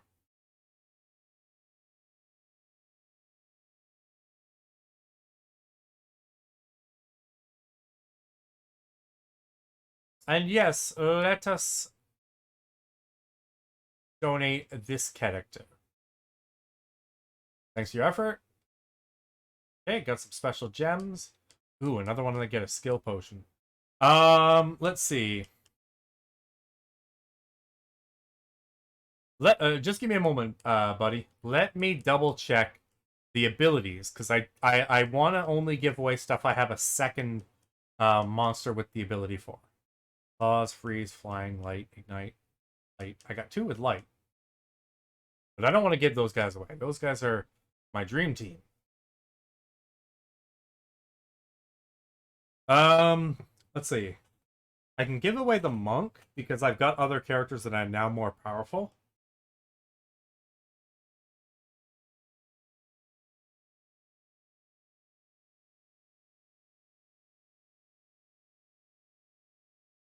Okay, I don't want to give him away because Fiery Shots is really good because it's a ranged ability. Lightning Bolt, so I can give away the Shaman.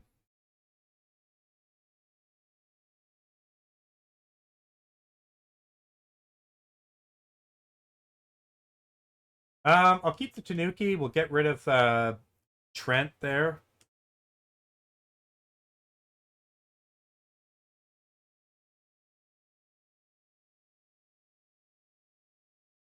Okay. I think I have a couple people I can get rid of for now. So let's get rid of Tret.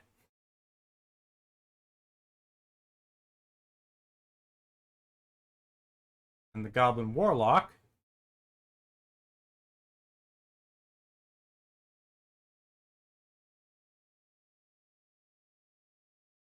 And yeah, I think we can get rid of Rocky now that we have the cat. The cat is just a healing beast.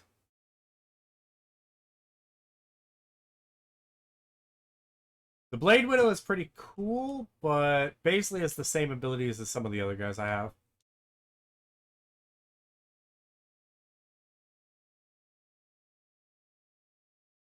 Alright, let's see what the new items I have. Okay, so I can now buy the Crimson, Azure, and Verdant gems.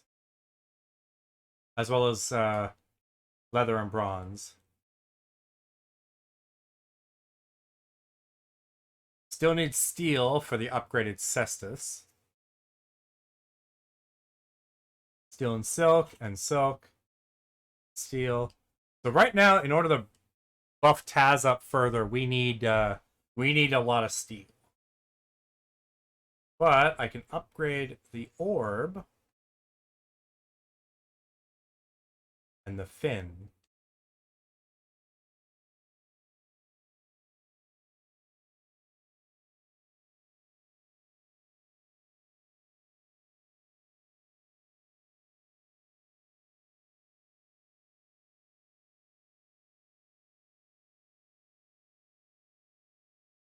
All right, that's good. I only need to buff up my main team right now. And you know what? Let's go say hi to mom and dad. But let's talk to my buddy here. Hey, do you want to hear the story of the alchemist again? No, I'm good. I'm good, buddy. I'm good. I thought you might have something new to say. Pardon me. Hi, Mom. You're a Keeper Ranger. Your father and I are so amazed. Keep it up. Oh, you're already a Keeper Ranger? Seems like you have no problem dealing with those champion monsters. Still, be careful, alright? Here, take this reward. You've earned it. A level 2 reward box. Ooh, a sustained rating level 4. Pure mana regeneration. Well, I don't have mana problems on these characters. So, I'll keep that one in the back burner for later.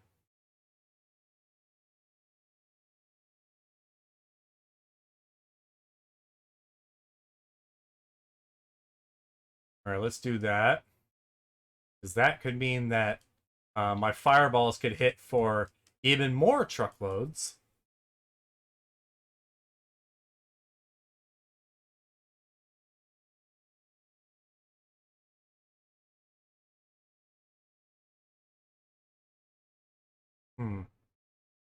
Alright. Another magic proc. And then I'm going to pivot over to leveling up the neutral area.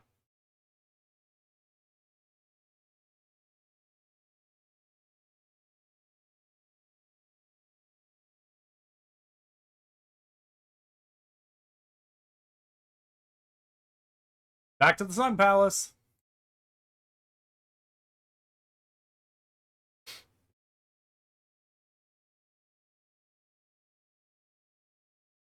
Bless me.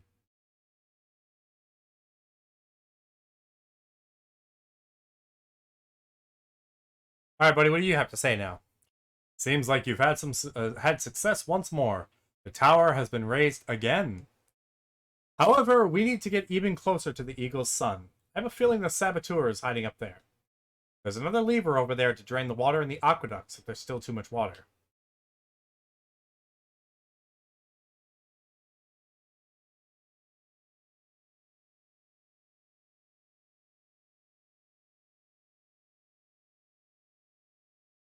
Cool.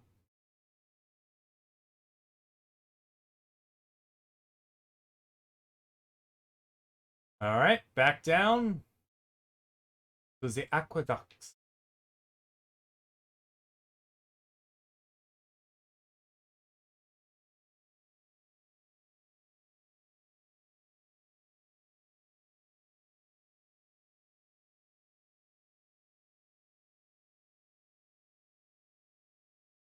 There was a spot over here that I want to come back to because I remember that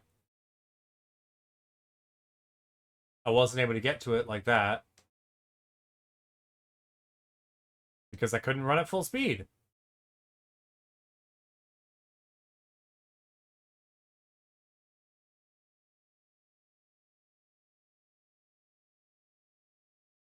A crystal shard. An odd-looking blob monument. There seems to be a keyhole, but none of your keys fit. That's a future me thing. All right, we got you.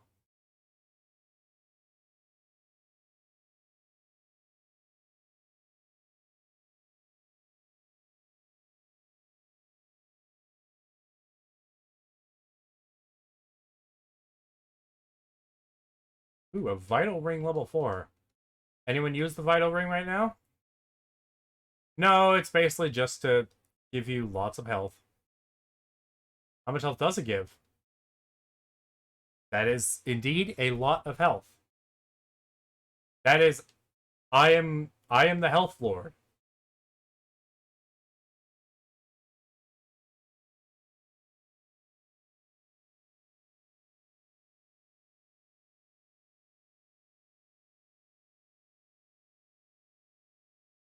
Okay, now I can get this one too. A rewards box.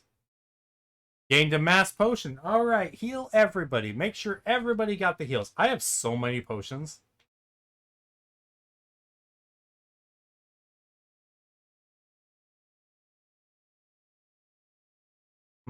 Okay.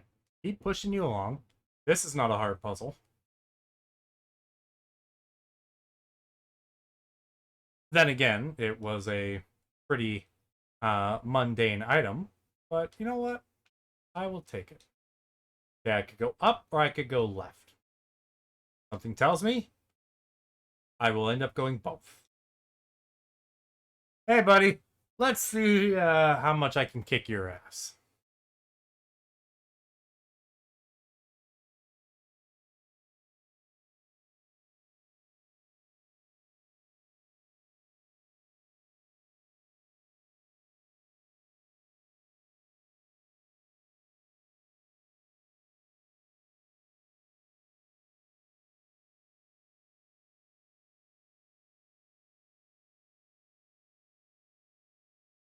There's a fire up in here. We only got 2 of them. That's okay.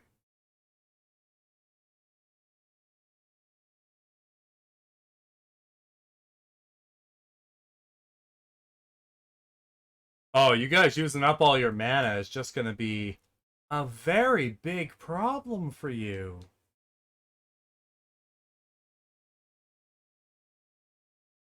All right, I didn't give anybody chill there. That makes me sad. I'm very sad.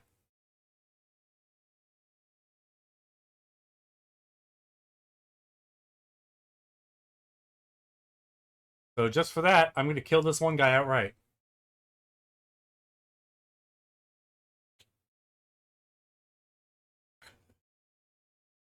That's all right, because they are taking a lot more damage because of their Lack of mana.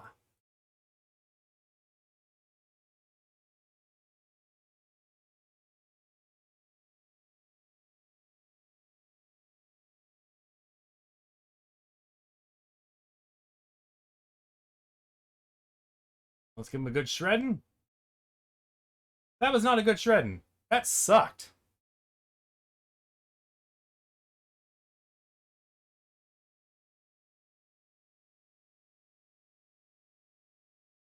My dude, you are bad and you should feel bad.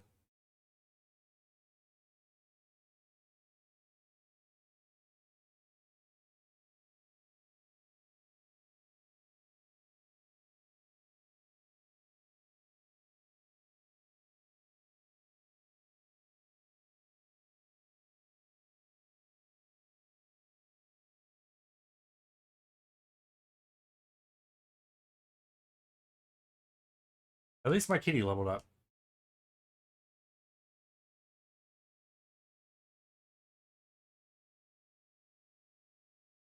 Hmm.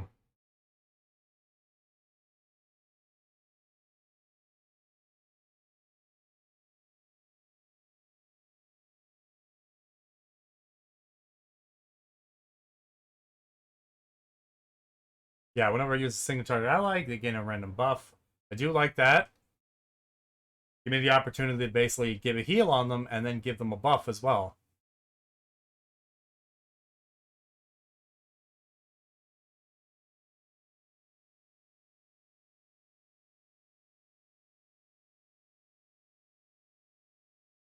Hmm. Oh, that's going to be interesting.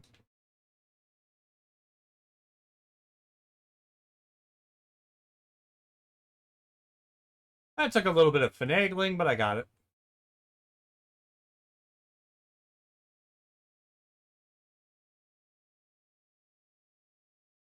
All right.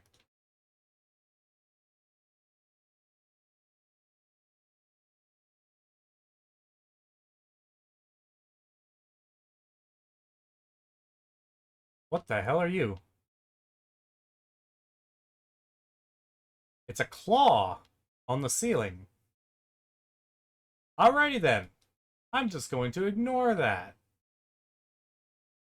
It's not my claw, so it's not my business.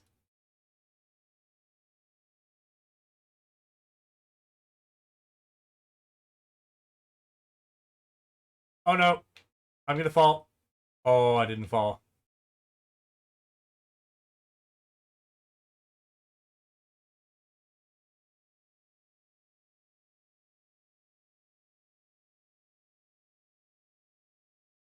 Well, that one was pretty easy to raise up.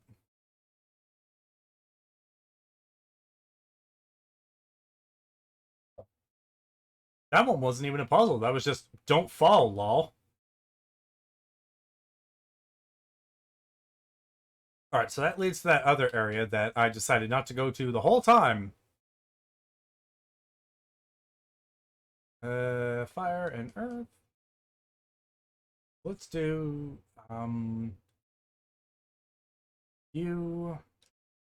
Yeah, let's start off with you guys.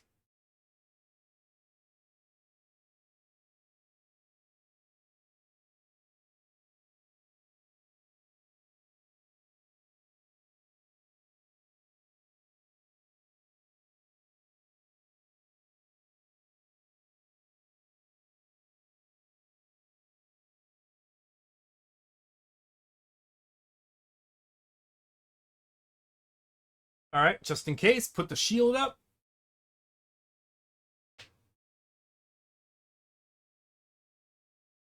Good thing I put that shield up. They were all about kicking my ass.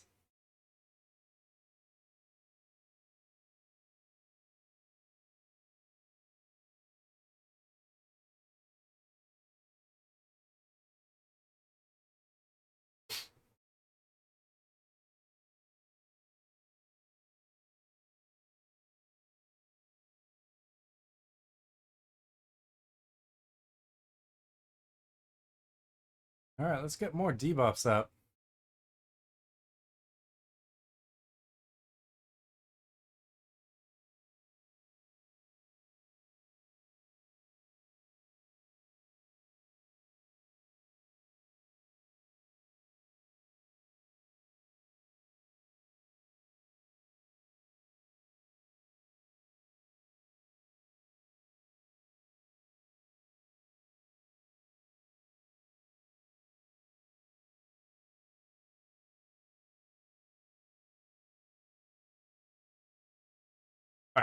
Let's chill this boyo.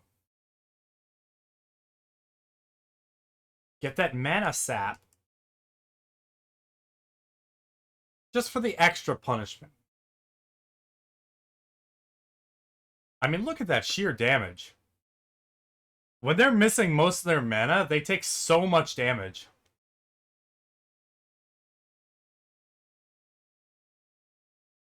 But they only take damage from chill effects, which is based on their mana, if I have the Ice Blob out. So that's kind of his whole game mechanic. Or at least his build. Okay, let's go down here, check this stuff out. Alright. Either going to need Swimming Dude, or I'm going to need to... Okay, I'm going to need to come back here if and when I drain the Aqueducts for the last time. Monster Bell, that'll respawn all the monsters. Alright, we did have another path down there. So I went up, I found that. I want to go see what's in this other path. I should have checked before, because you never know when a path like that looks like it's a long way, but it's just a complete dead end.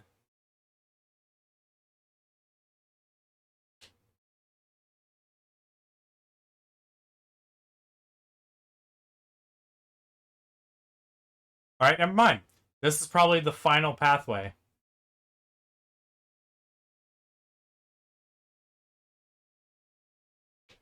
I imagine I will go back up to the next level of the tower. It'll lower the aqueducts one more time, and then I basically have to backtrack over here. I mean, I can do that.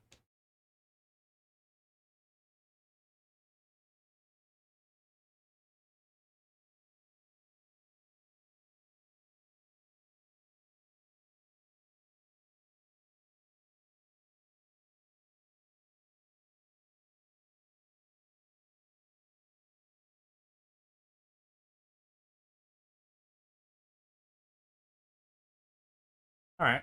Now I want to check out this area. Alright, you guys won't get out of the way? Alright, I'll kill you. Alright, I guess you guys want to die.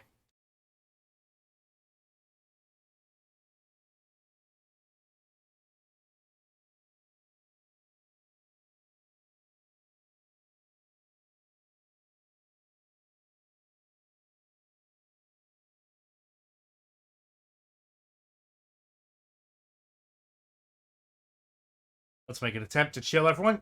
Yeah! Everybody got chilled.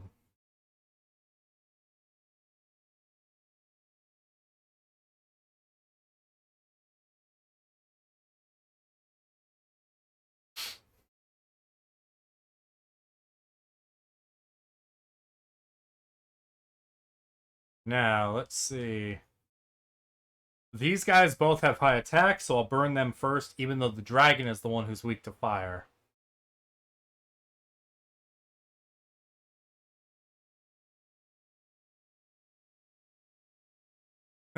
I've been watching idly with the sound off, so I can only assume you're talking about that sexy line. Yes.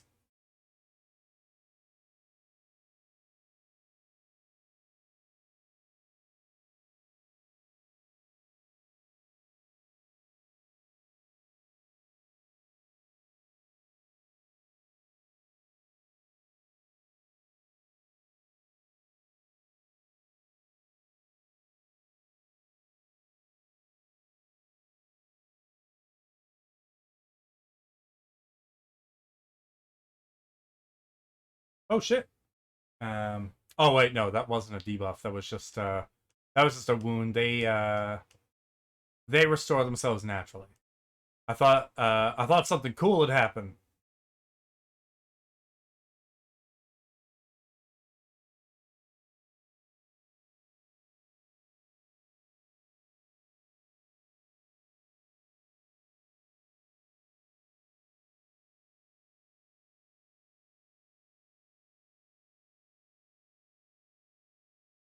Oh damn. He takes so many debuffs for having chill level 3 on him.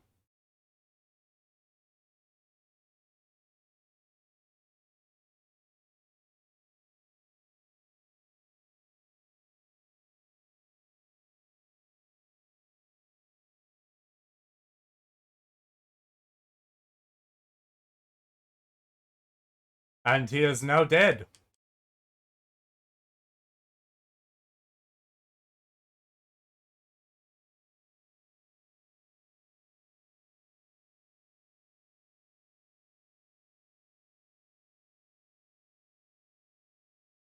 Okay, weakness.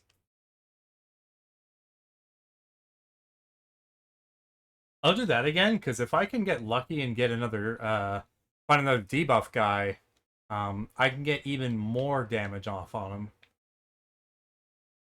In which case, I would feel really sorry for them.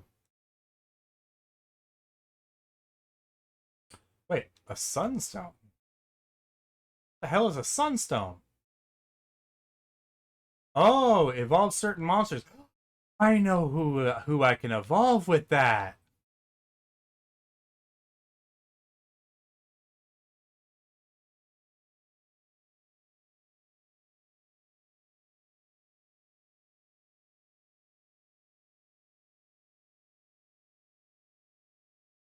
Oh, we got another Tanuki.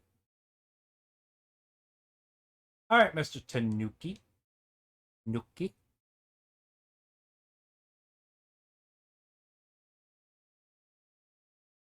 Good sir, how would you like to die? Apparently not.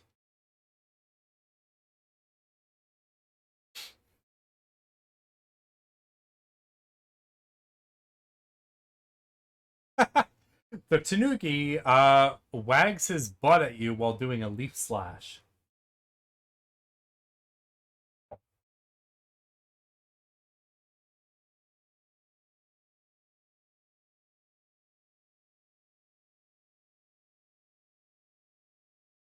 Okay, weak to wind. Oh, allow me to give this guy some chill.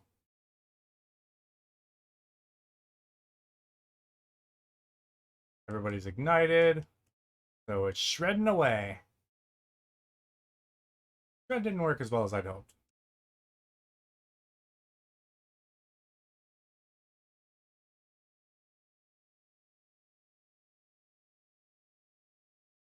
All right, well, they're almost dead.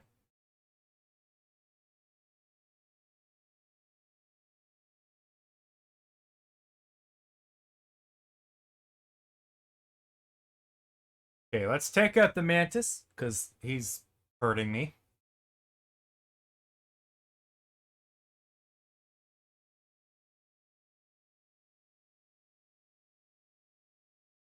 And he's now weak to earth attacks. So the attack that I just decided not to do. That's okay, because he's dead. Like a little bitch. I could do hybridization.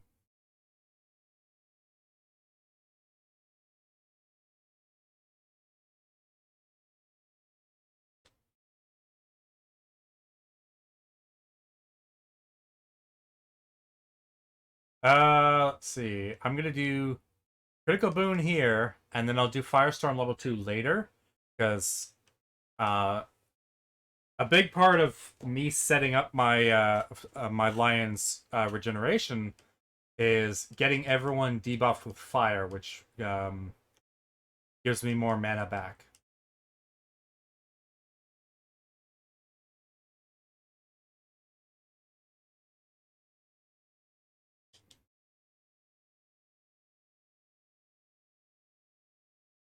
All right, there we go.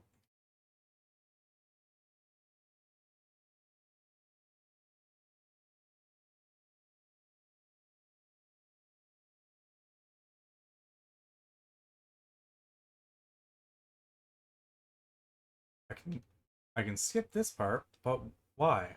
Oh, there is a thing there. Okay, you weak to earth.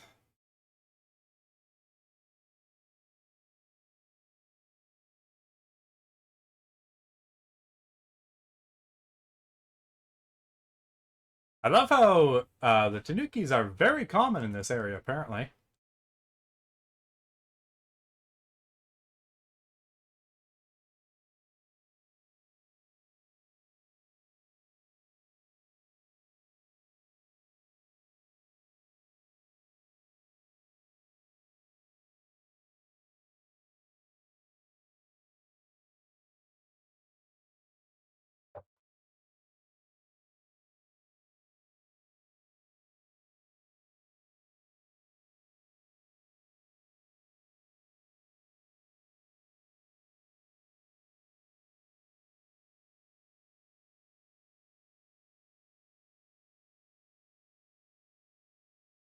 Let's get you weakened, buddy. And then give everyone a good old shredderino.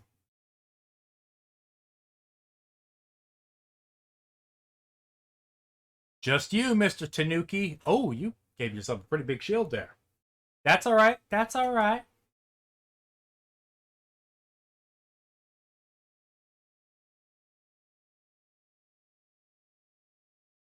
That ain't gonna help you, buddy.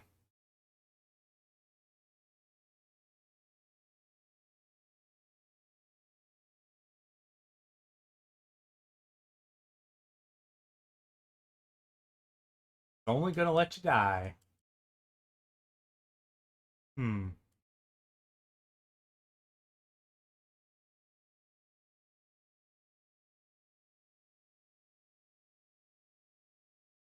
Do more power. Do a double solar burst for extra flamey power.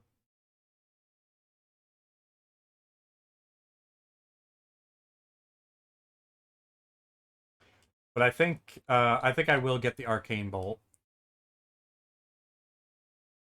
Get some more neutral damage just in case. You never know when you just need to not have a magical element.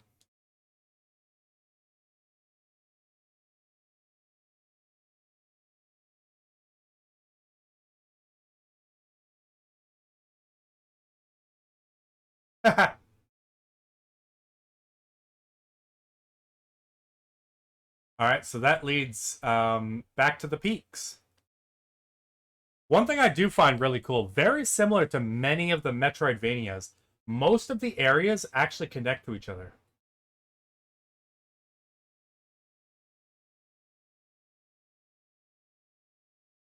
Oh, damn, it's an evolved kitty.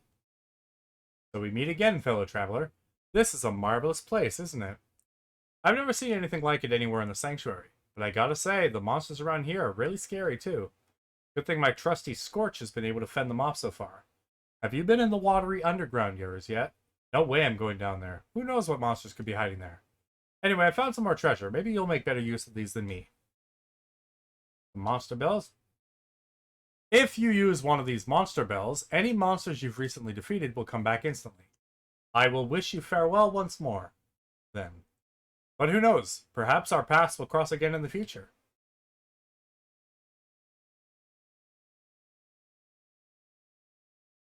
Okay, so I can go down that way. That leads over there.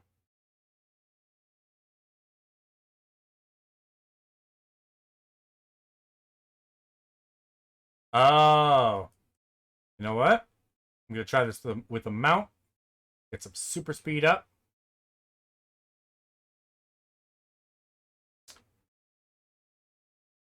And that's how you do it.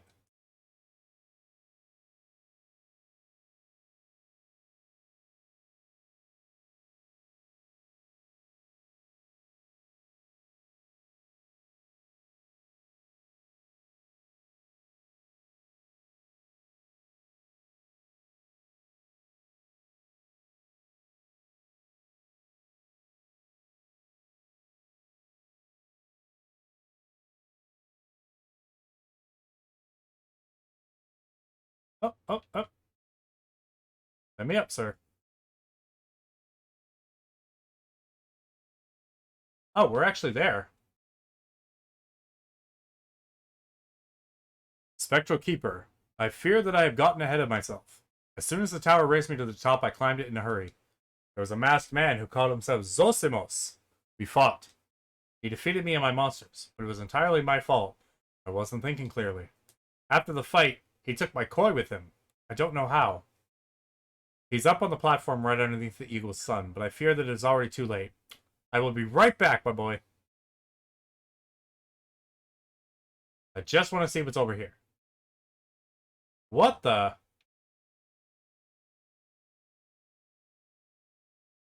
It's a pipe.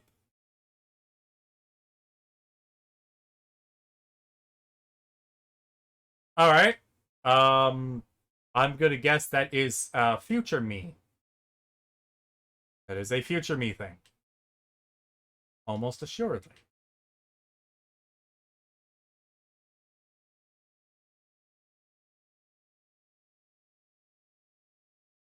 There you are, Keeper. That fish looks devilish. Like, oh my god, ow.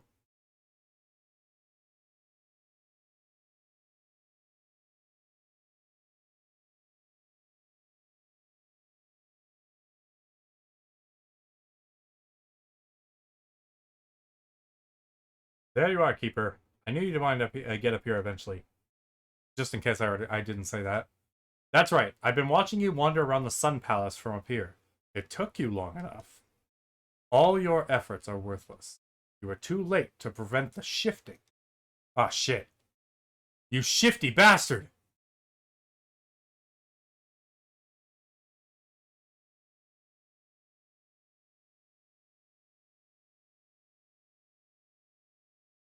We know who you are, alchemist.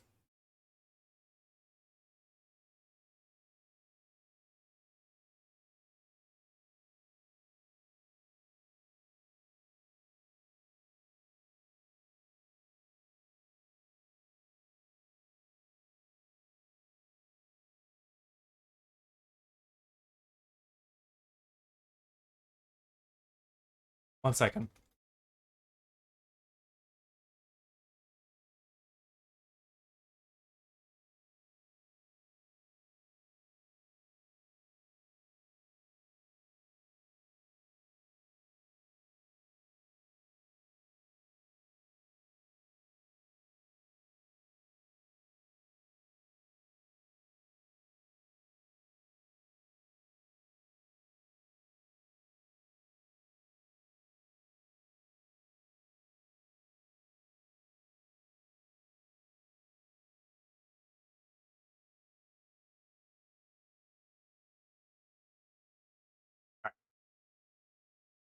What are you doing to the son of Sun Palace? So you have a spectral familiar. I don't care if you're a spectral keeper. You're a keeper all the same. You don't even know how much we despise your order, do you? But to answer your pet's question, I've induced a process within the sun that is called shifting. Behold the power of Zosimos, of the ancient order of alchemists!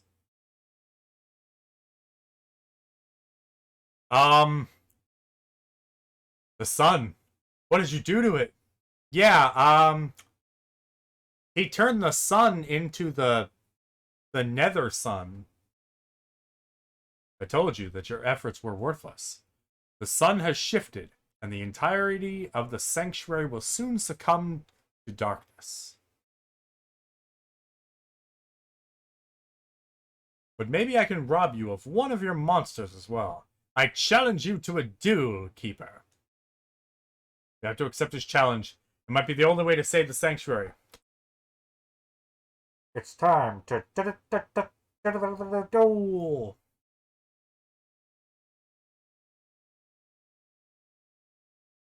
Ah, shit, he's higher level than me. Alright, what do we got here?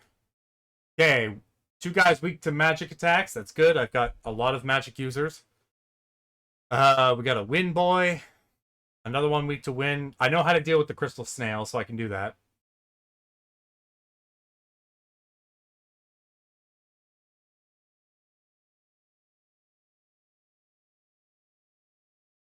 Boy.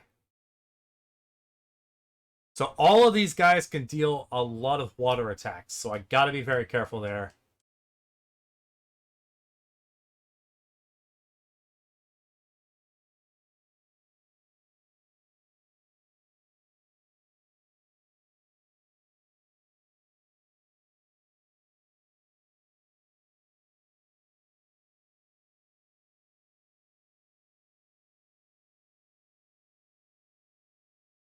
Alright, let's start out with a shield.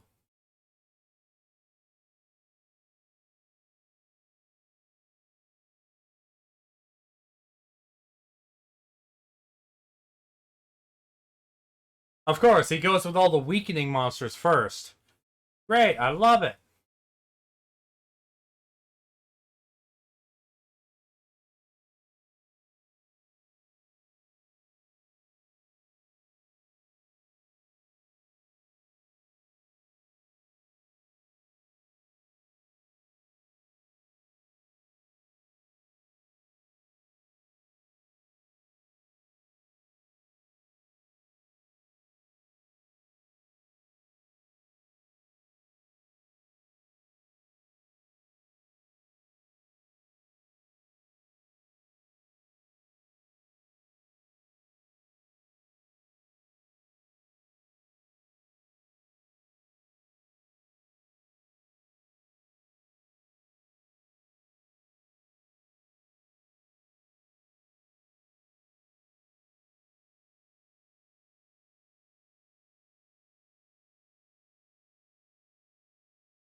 All right, buddy, your turn to die. I need to get rid of these dudes who are aging.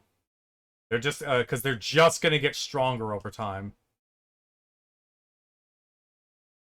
and that is going to be very bad for me.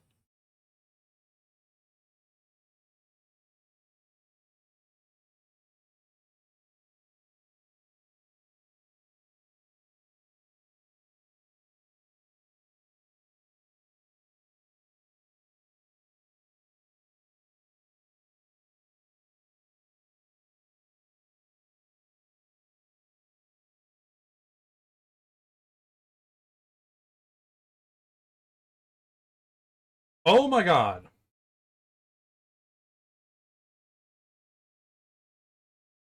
All right, we just got double nuked.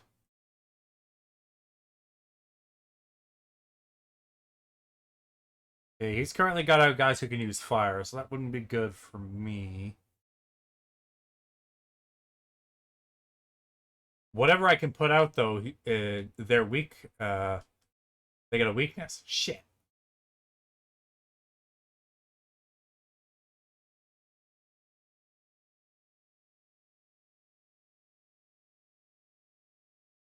Okay, I gotta go full damage.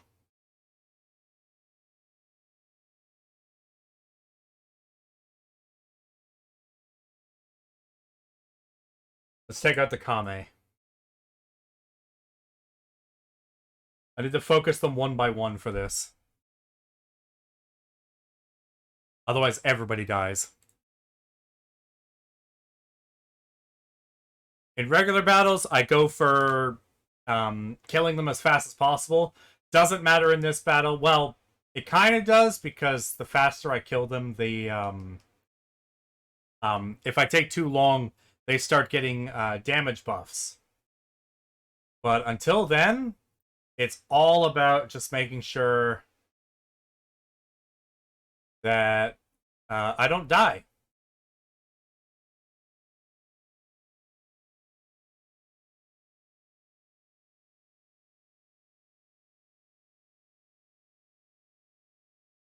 All right, E down. Ah, crap. Dexterity.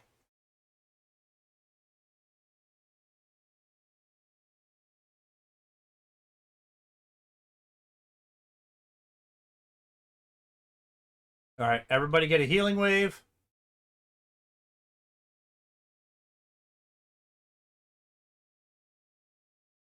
Nobody's poisoned. I need to get some poison up. What weaknesses do we have? Okay, we're either weak to water or we're weak to wind. Let's take care of the crystal slug.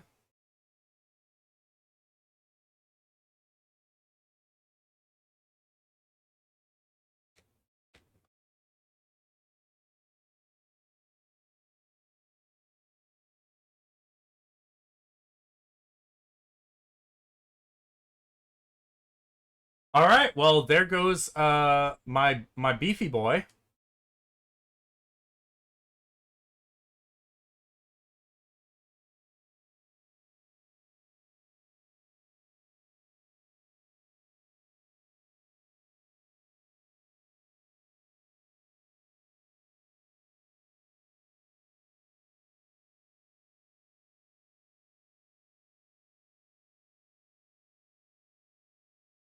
Let's freeze him.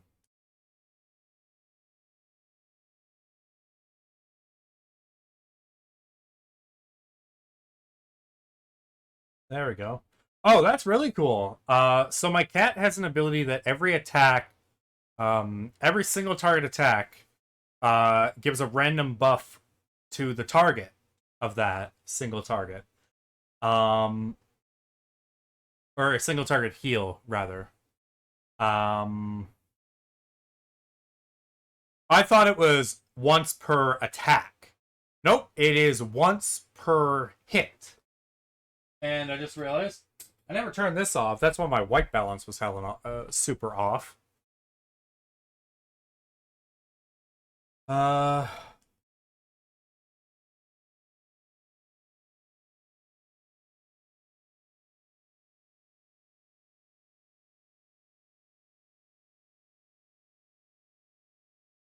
All right.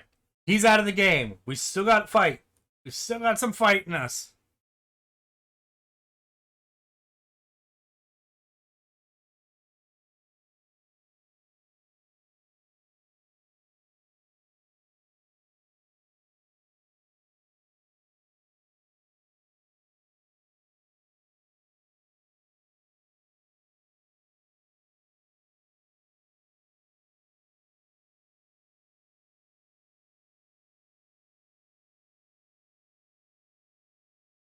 Won't be no dying for me.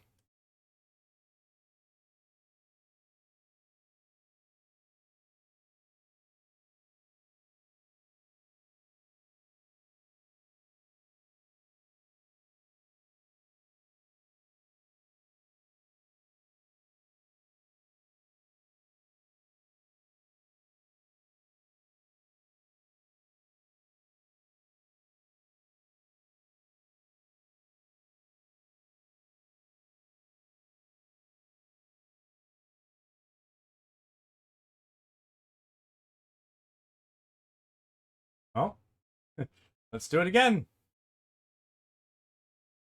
Keep taking those buffs off.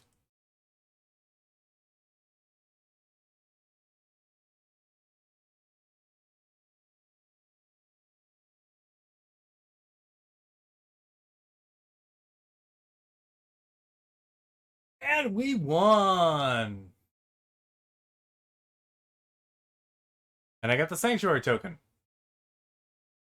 You have defeated me. You deserve my respect for that, Keeper. You may have this monster back that I took from that other Keeper who challenged me. But still, it does nothing to stop the shifting. Farewell, Keeper. Perhaps we will see each other again. The sun is still changed. What should we do now? It is as I had feared. The shifting cannot be stopped. What will happen now? The sun, as well as the entire Sun Palace, will turn dark, but that is only the beginning. Whew. All the monsters that live in the wilds of the entire sanctuary will be affected by this cataclysm.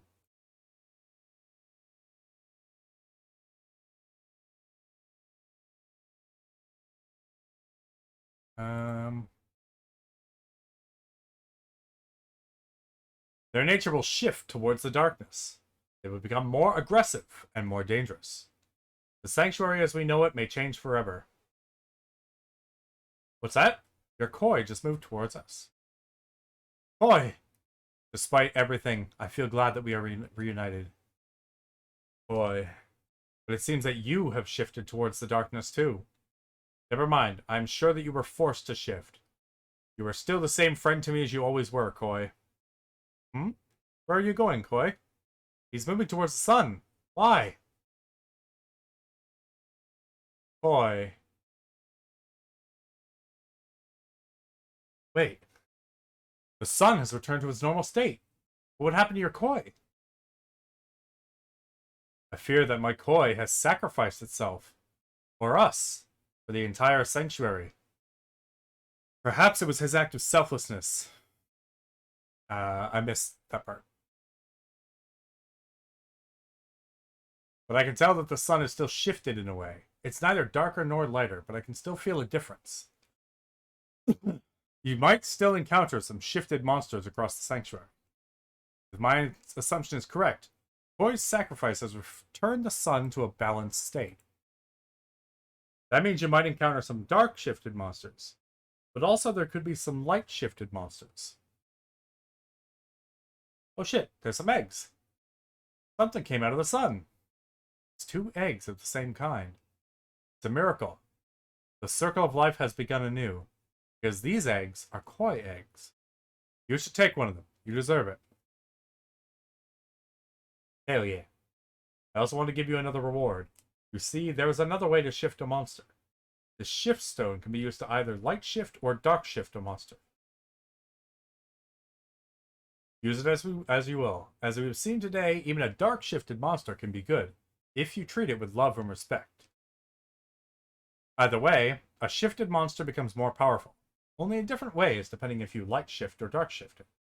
These shift stones are very rare, but you might find more of them across the sanctuary.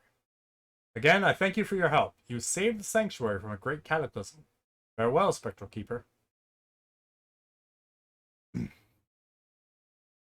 Icarus Folly. Restore balance to the Sun Palace. Icarus. I get that reference. I get it. The alchemist had another one of those sanctuary tokens.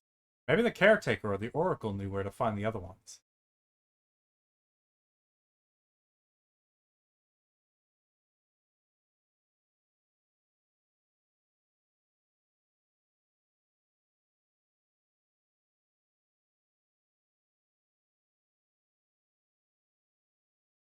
I guess I'll come back and figure out what that's for later.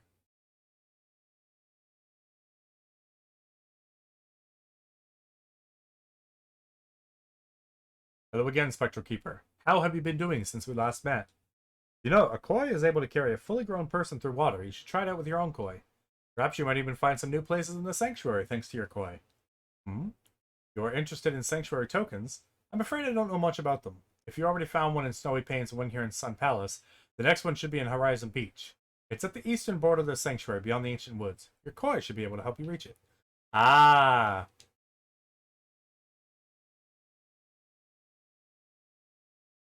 So now we have our dude.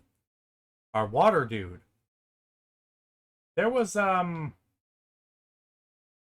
there was treasure down there.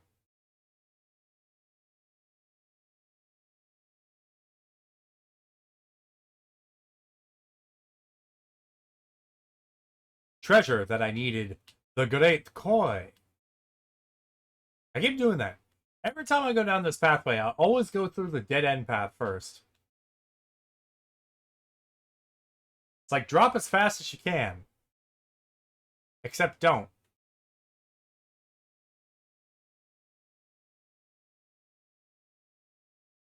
It's a fish.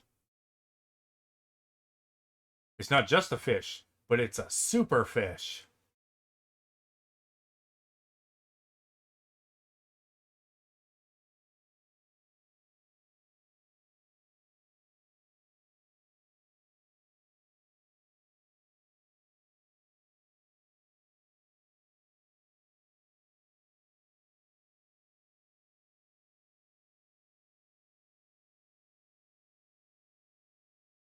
Cool. Okay. Oh, another switch stone. Nice. Nice. All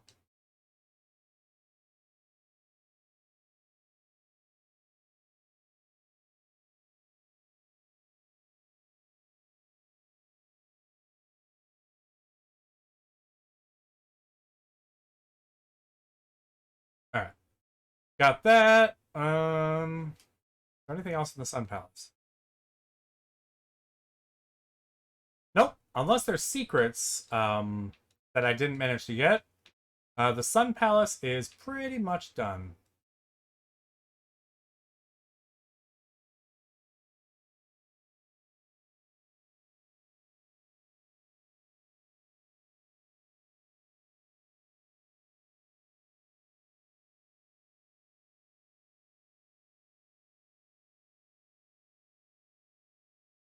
Hail, Keeper Ranger. Okay.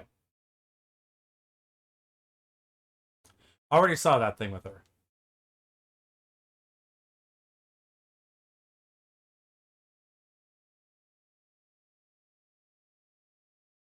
Do you want to hear again what I've told you before? Oh, Sanctuary token in the Sun Palace. In that case, you need to explore the easternmost areas of the sanctuary to find the remaining sanctuary. All I can tell you. Okay.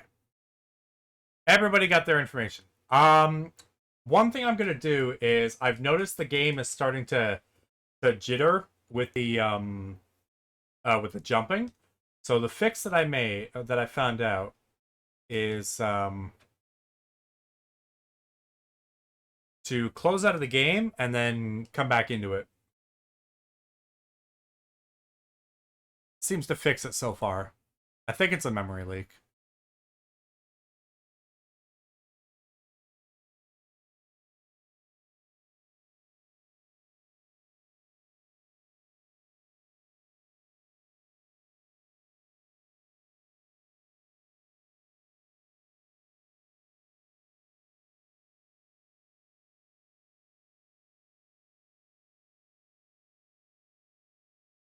Um,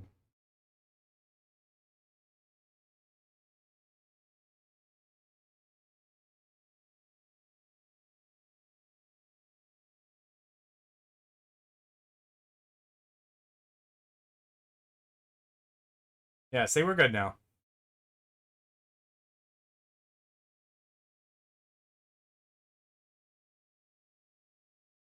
It's very slightly annoying, but it's a very mild, it's a very easy fix.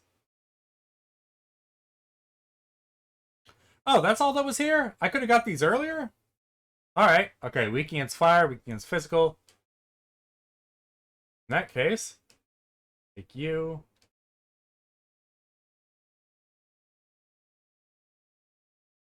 Hmm. Might as well just go full fire.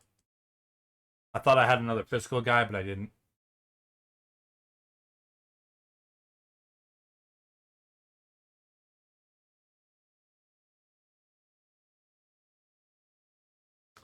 Everybody got burned.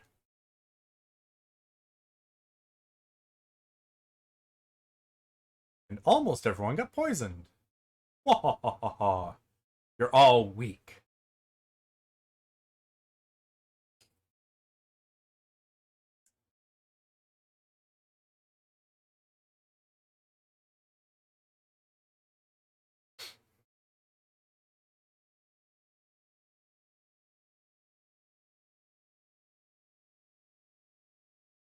Shred them. And roast them. Aw, he almost died. He was right there.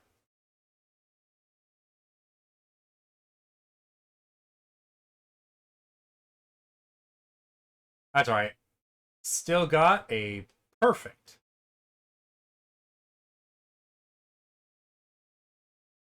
Oh, it was a shipstone.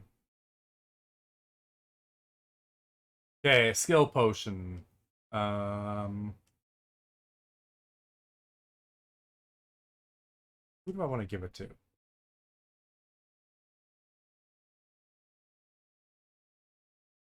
I'll give it to Gavin.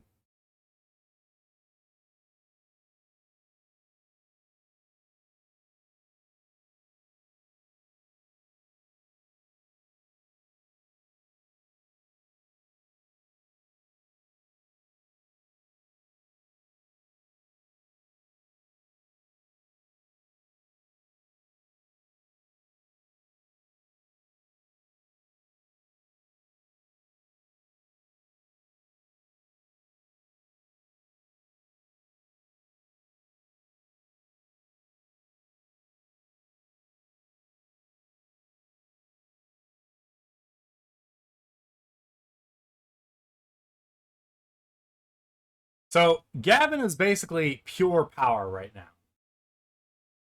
He's like, if I look at you, you're friggin' dead.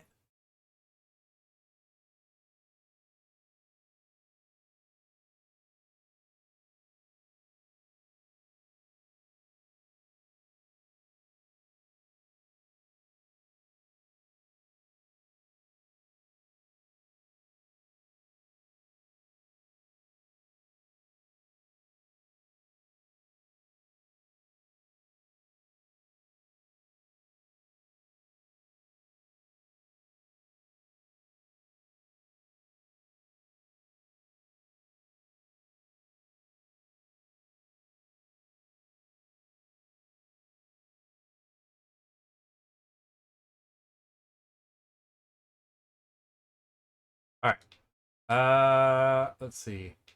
Let's give you. Okay, thanks for your efforts. Here's another skill potion. Thank you, sir. Let's give the Minotaur out.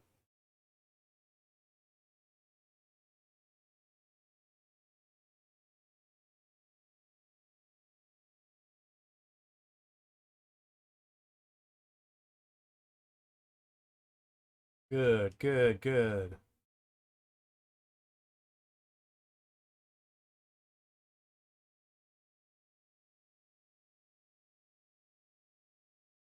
Um, Okay, give the bird another one.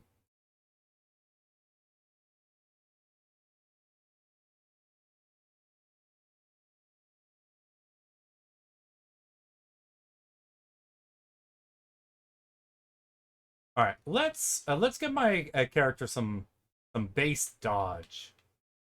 Make him survive long enough to actually fully buff everybody. Pandora's box, eh?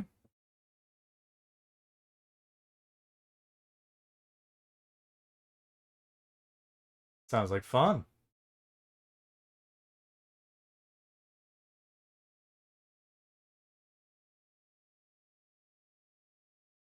Going, boing, boing, boing.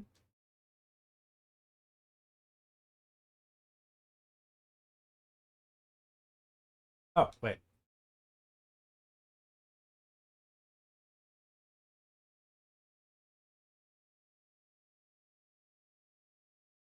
Oh, right. I forgot to go all the way over there. There's over at the beach, there's actually a work point over there. I should have gone a little bit farther. I would have had that. All right. But one thing I want to see, I want to see who can be affected by a sunstone. I already know the Zapmail guy can. Just want to see if anyone else can.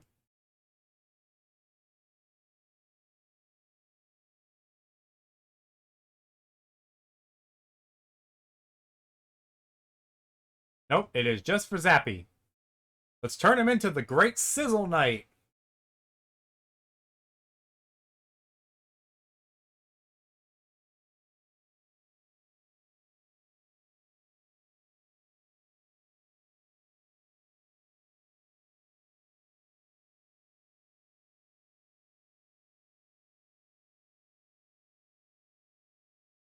There it is. Yep. Praise the sun.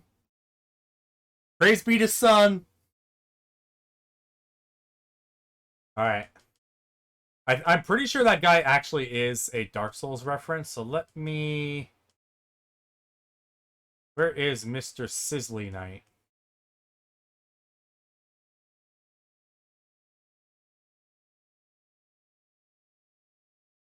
Well, there's Crackle Knight.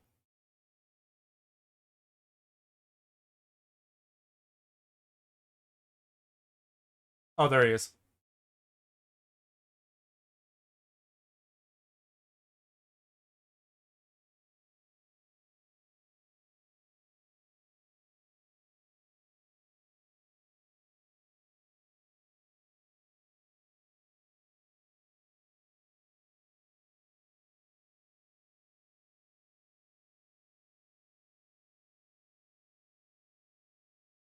Okay.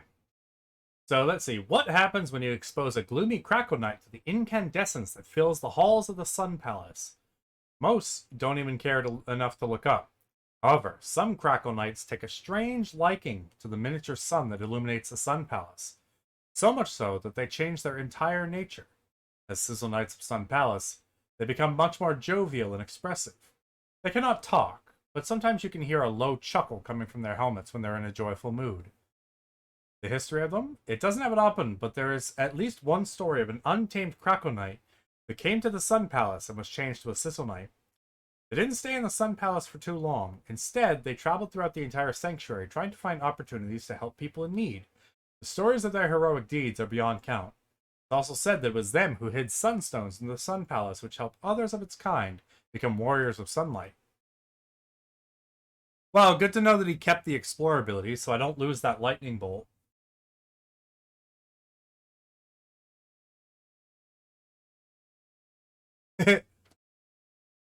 It absolutely is.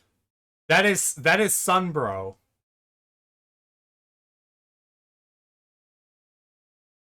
Shocking current.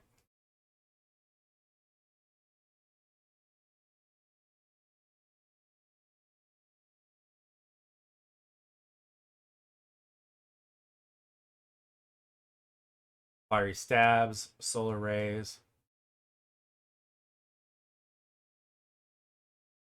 I could do a good cleanse.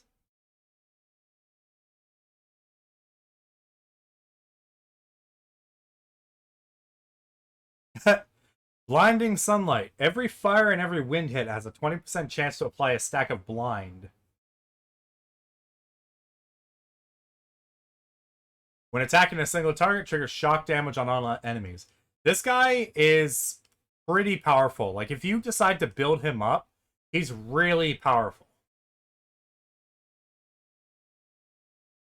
You know what? This is a monster renamer. I think it is... I am contractually obligated to change him from Zapmail now.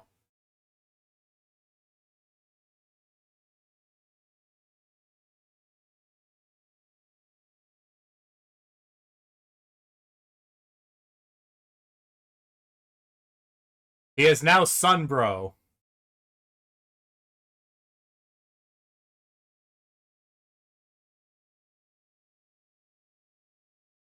All right, you guys got oh, I'm gonna have fun coming back to you guys and just destroying you. Oh, it's gonna feel so good. It is gonna feel so good, my friends. You don't even know. These guys were so mean to me. So mean before.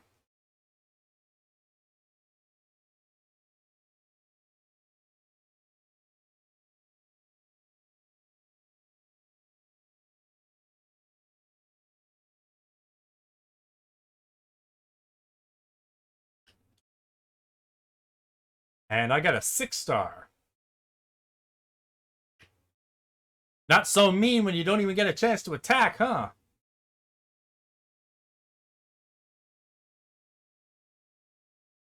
Oh, shit. Oh, you're a dark shifted one now. Oh, so it changed the whole play of the game. Oh, that's interesting. Well, I don't know what abilities you're gonna have, my dude, but it doesn't matter.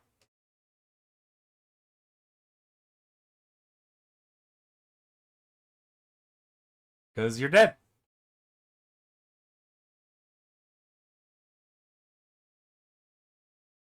That's all I can say. You're gonna be dead.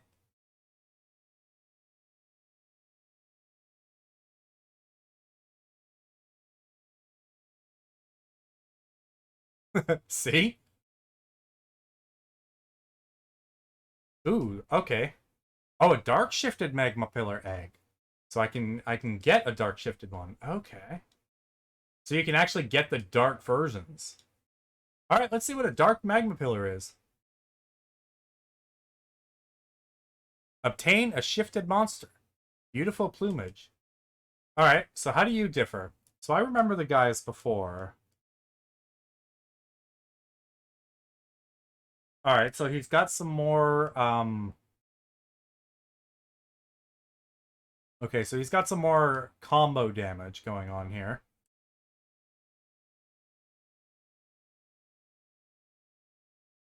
And he actually has some neutral stuff here. Okay, good. Damage buffs, so he's got the shields from before, but more of a barrier. Ooh, what's tether? Increases chance to dodge by 10% and damage dealt by 5%. Oh, interesting. Okay. Regeneration and barrier also increase mana regeneration by 10%. That's a pretty cool buff. Okay. I like that. More longevity. All right, so he is very similar, but he's also a little different. Oh, and another thing that the game doesn't tell you right away is if your monster is light shifted or dark shifted, they get a secondary bonus passive that is related to their shift. So Magma Pillar, he gets Assault Shield because he's dark shifted. Shield by 30% of the damage dealt to enemies by critical hits. So that's only if he deals the crits. But that's still pretty cool.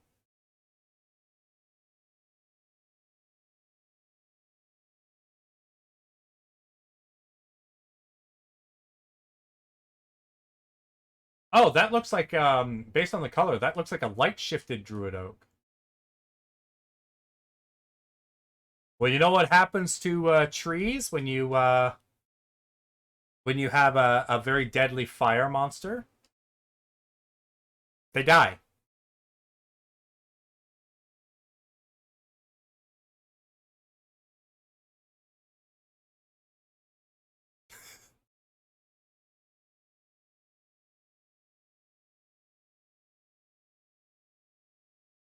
Oh, no, wait. It wasn't light shifted. It was dark shifted. All right. So what's different about you, buddy? Okay, you still got Acid Rain. This skill set is pretty similar.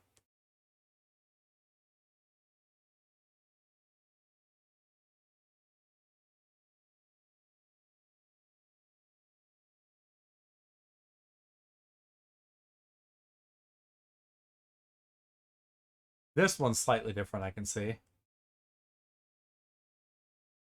Okay, additional stacks of weakness. Ooh, reduces enemies healing and shielding.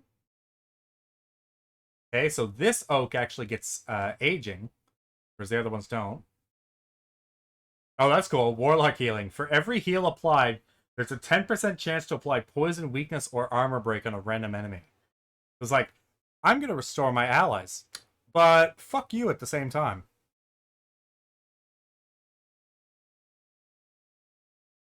Weakening Crush. Every physical attack has a chance to apply weakness.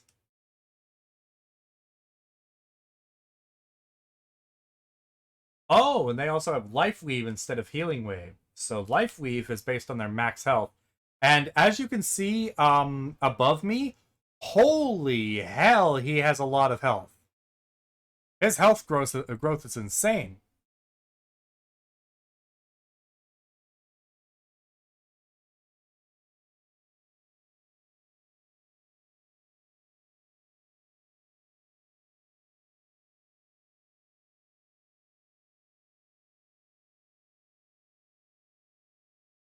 Yeah, he's got 12 bars for HP growth.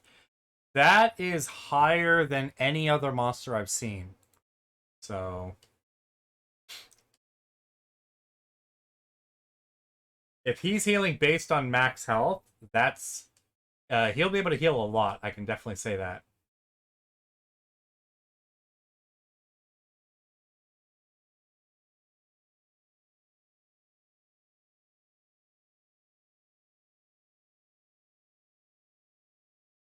Yeah, that looks pretty cool.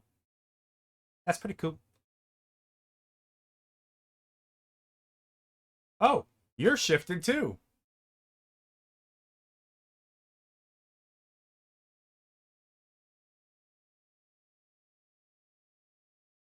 You know what? I'm gonna retreat that. I have so many bombs and I never retreat. I'm gonna switch my team over a little bit, just for the moment.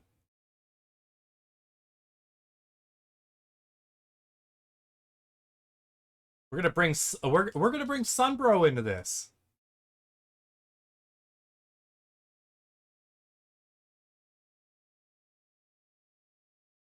And on top of Sunbro, it's time for the return of Tigris.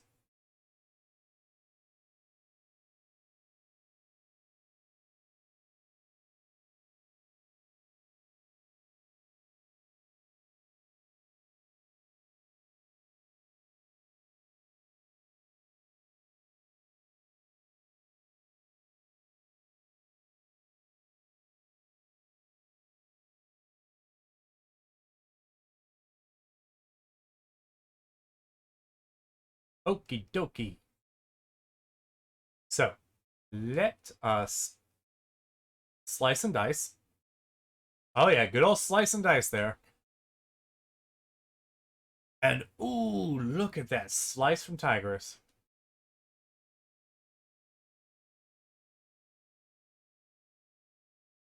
Oh, so this one's definitely light shifted.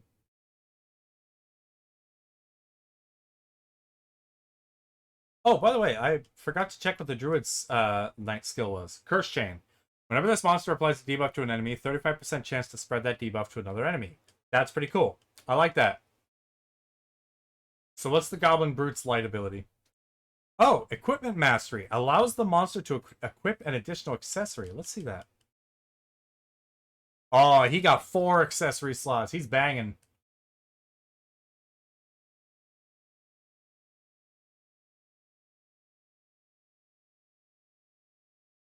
Otherwise, let's see. His abilities are mostly the same with a few differences.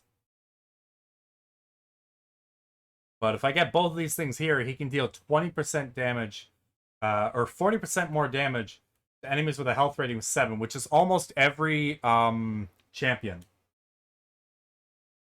So he can be the champion killer.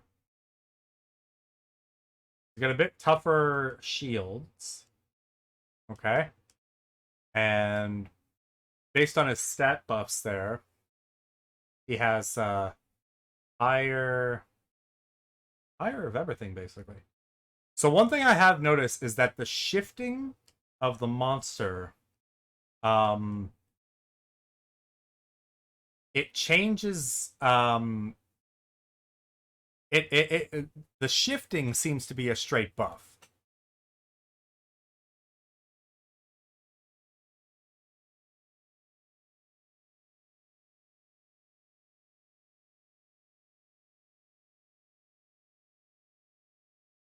Ooh. You know what? I will wait to shift Taz until we have Taz back in here. I think that would be good.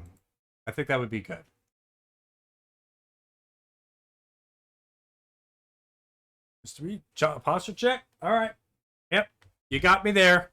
I was leaning over like that. Thanks for the posture check.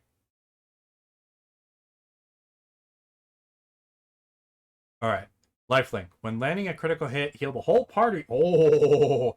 When landing a critical hit, heal the whole party by 20% of the damage dealt. Moment to hydrate. All right. I got my water ready.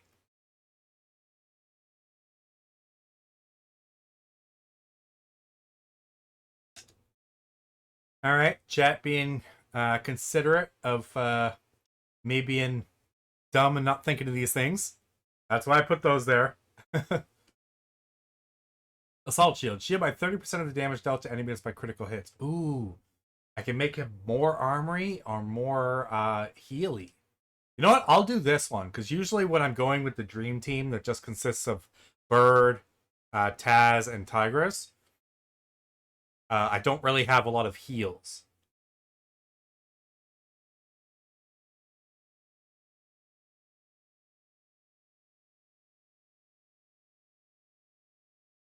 He is now Light Kitty. What about Bird? What can you do? Every buff action of an ally applies 1 additional random buff, so that would be 3 random buff.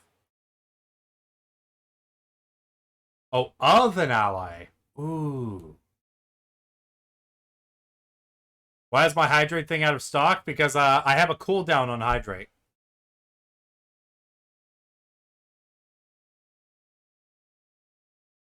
So people can't just spam hydrate at me.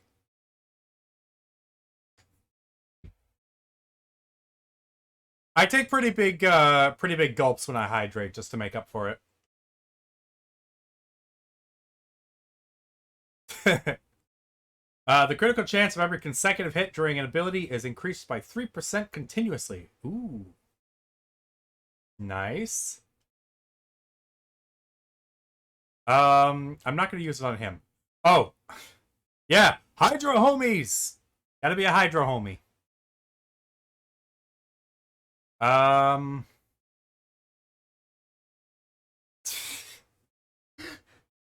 Alright, Tigress.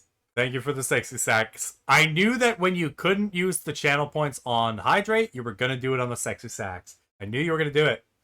You've probably got a... based on how long you sit in my streams, you've probably got a good 20,000 points.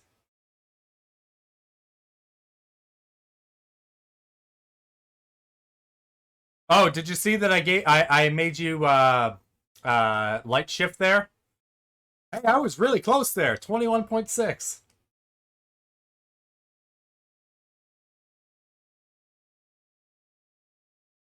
Oh, that's interesting. Light shift. If I do dark shift, he'll wield 2 weapons. Ooh. The cool thing about dual wield is that I actually have a large shield, which um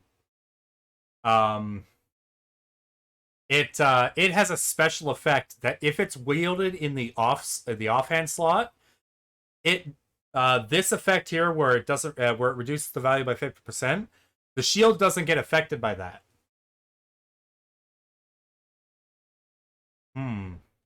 Okay, I'll wait for him. What can we do with you? This monster's max health and mana are increased by 12% each. Damn.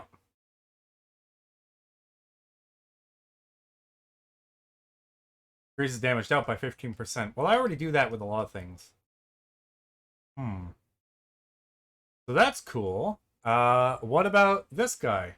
Oh, his colors look really weird with the light and dark shift. Whenever another monster in the party would spend mana, 20% of the needed mana is taken from this monster instead.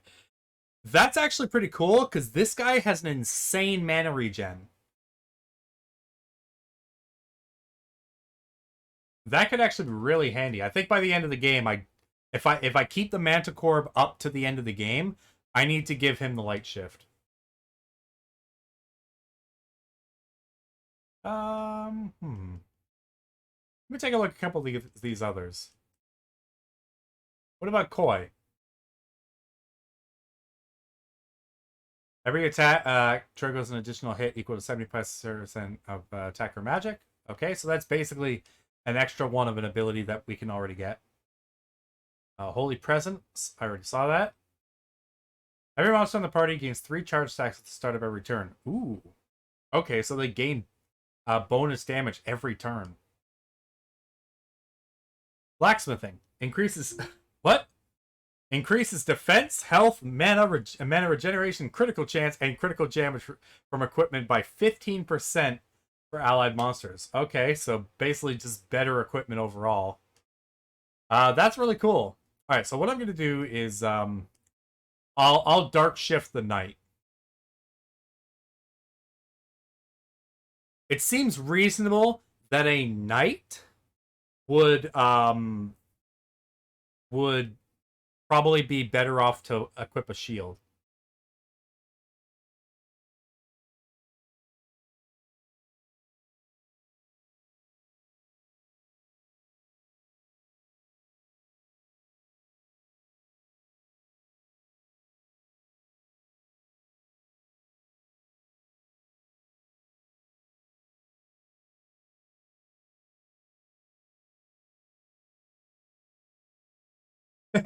Solaire has now become a warrior of moonlight.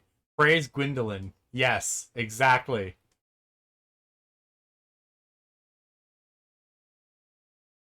Solaire has also decided to wield shurikens.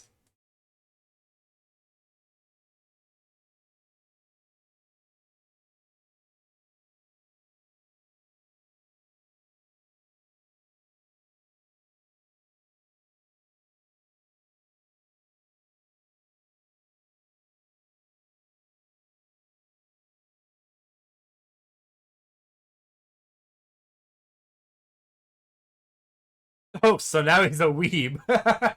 He is no longer Sun Bro, he is Sun Weeb.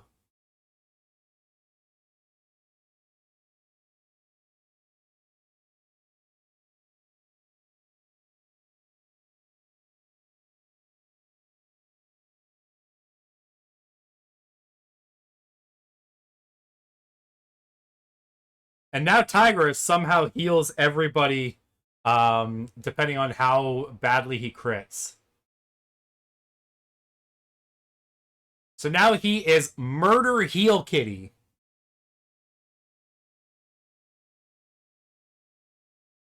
And somehow those two things don't contradict based on the context. Oh shit!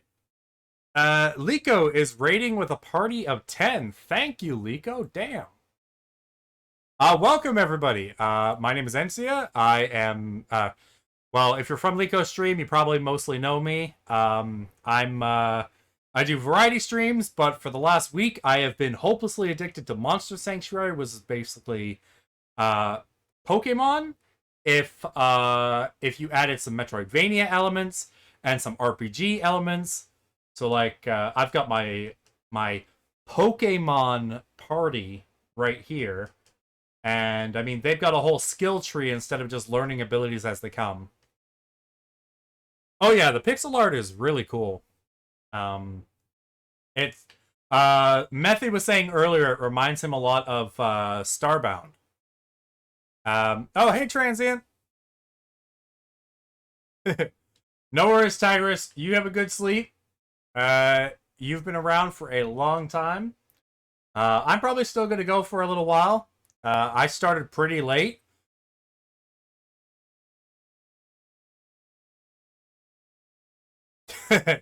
Thank you for the GG. Yes, GG. We hit my new peak amount of viewers at 18. Okay, Goblin. So let's go with the dream team. No worries. It is pretty late, so get some rest and hopefully work goes well.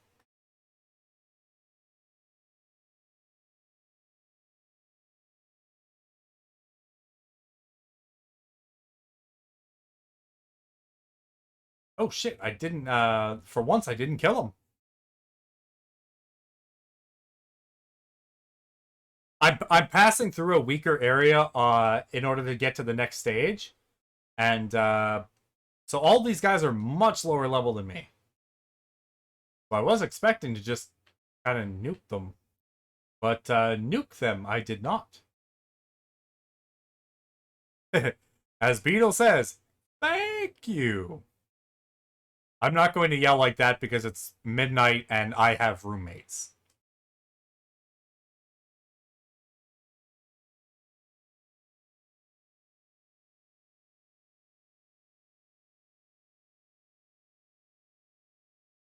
All right, next up. Um, power everyone up. Oh, maybe that was the thing. I don't think I gave everyone a power up.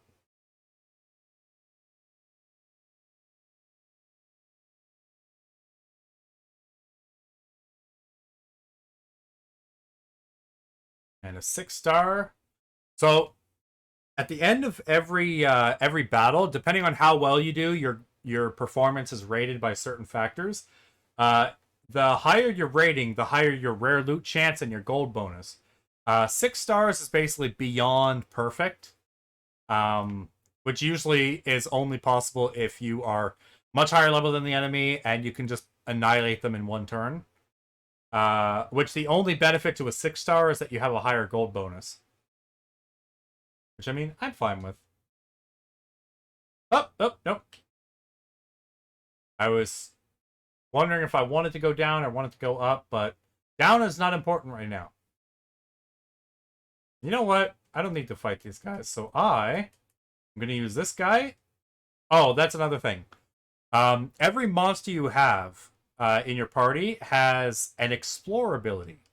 And depending on what that monster is, their ability might do unique things. Like this person can light up dark rooms. My main monster partner can break hidden walls and cut vines. And this one, you can ride on the monster. The one I just used allows me to avoid monster encounters by becoming invisible.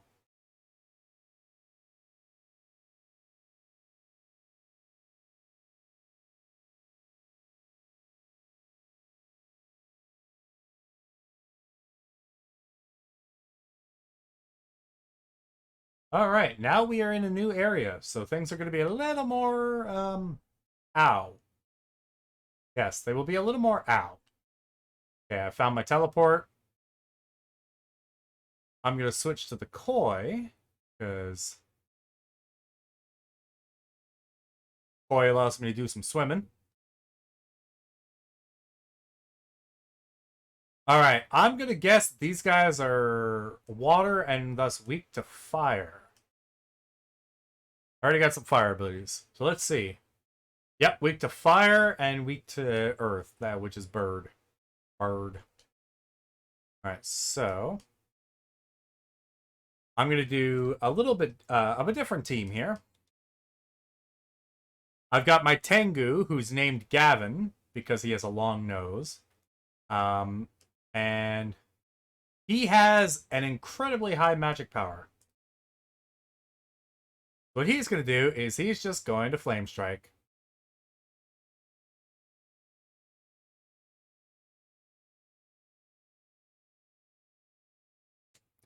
Hey, look, they're actually strong enough to last past one turn now.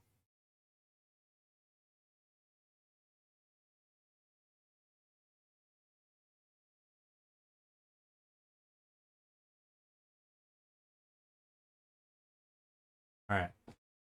Let's give the bird a bit of a beating. Another thing, you can see right above my, on the top left there, there's a combo. So every attack I use does a number of hits, which is hard to see with my thing where it is. Actually, something I could probably do.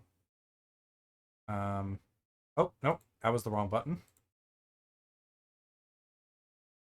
One of the problems with putting my camera setup somewhere is, so far, no matter where I put it, I'm blocking something. But this allows everyone to see at least the descriptions. And if there's any dialogue, I just read that anyway. So yeah, you can see there's it's 4 hits at 40% of my normal strength. And so the number of hits determines the combo. For every 1 in the combo, it boosts the damage of the next monster's attack by 5%. So one of the strategies I usually use is I use a monster with a very high damaging hit everyone attack at the very end when that combo is enormous, because that combo modifies the base damage of the attack.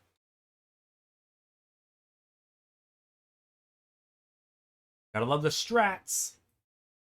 All right, so we got 2 more guys. So what I'm going to do here, for example, let's boost the combo a little bit. And then I'm going to hit for a slash.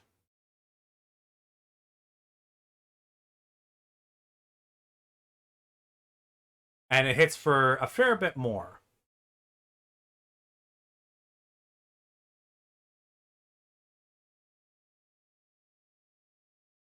And I might as well finish him off with 1 good hit.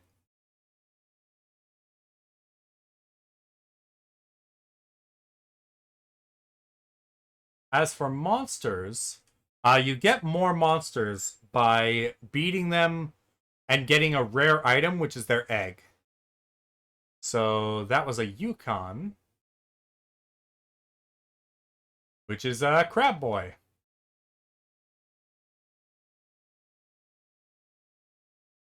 So let's see what he's built around. He's got really high defense. Makes sense. He's a crab. Okay. So this one seems to be based around breaking their armor and dealing a huge amount of damage, as well as weakness. Yes, crab. Obviously, crab has some water attacks, which seems to be okay. So we've got water plus healing down this tree, as well as a few other things. And then this one seems to be buffing and shielding. Yeah, might and barrier, which might increases the damage you do with physical attacks, and barrier reduces the damage you take.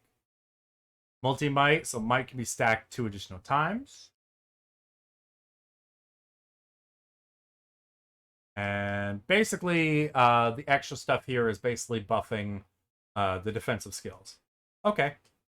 All right. Sunbro, which, if you weren't in before, we named him Sunbro because his entire biography and where you can get him is basically a big Dark Souls reference. So we've been calling him Sunbro based on Solaire.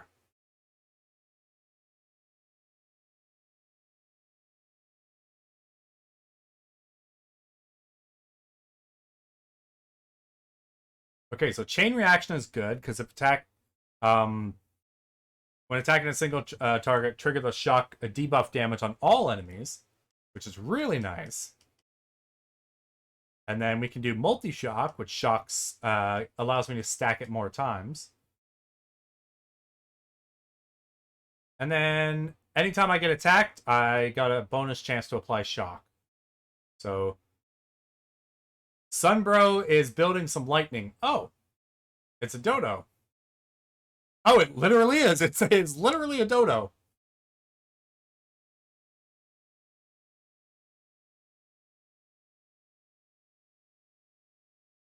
Yeah. Let's bring the dude out. I always lead with Bird because Bird can apply those really nice buffs.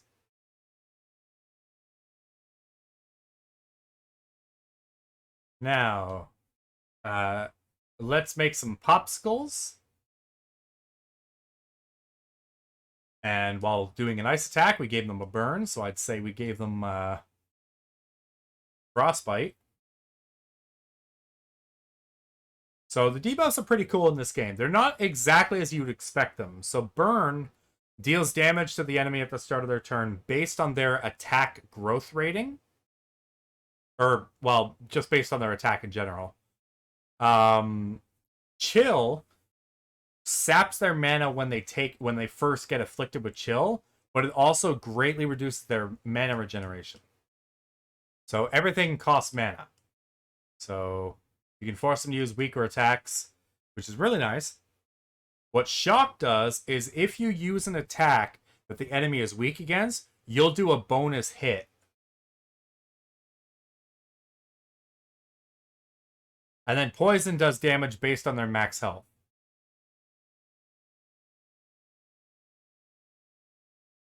You know what? I'm gonna freeze you too.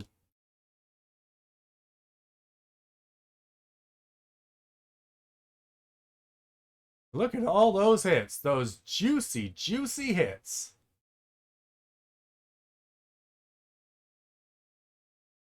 Hmm. Well, hits all enemies, critical damage plus 50%.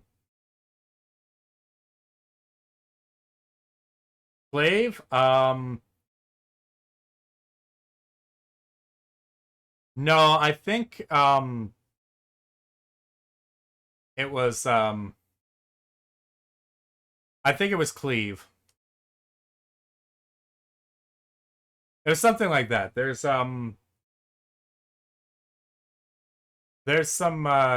stuff that you can there's some names in the game that are similar to that. I wasn't entirely paying attention, admittedly.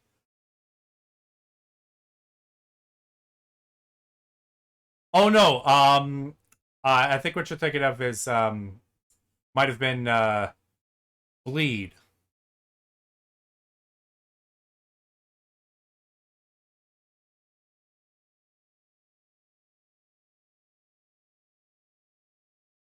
But let me see. I used freeze. That should have done chill damage.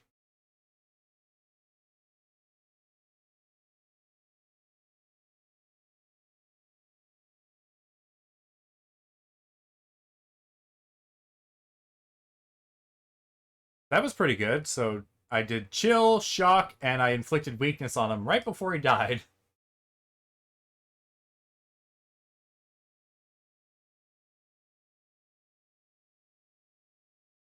And that was like 90% crits there.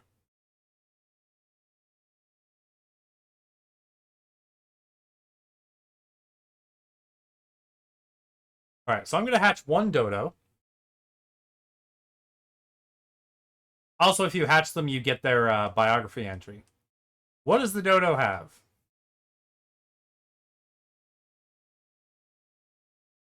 All right, good health, and decent all-around stats of other stuff.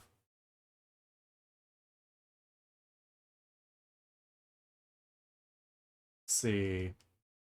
Oh, what's this? Bird and beast receive 10% less damage. That's pretty cool. Earthquake.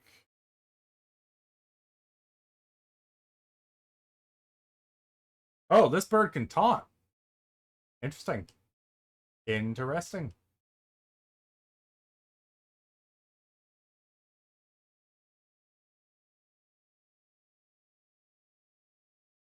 All right, so this person's got a pretty decent. Ooh, channeling balance. Channel also increases the damage dealt by 7.5%, reduces the damage taken by 7.5%. That's a good buff. Channel is already a pretty good buff to get because it reduces the mana cost of all your abilities by 20%.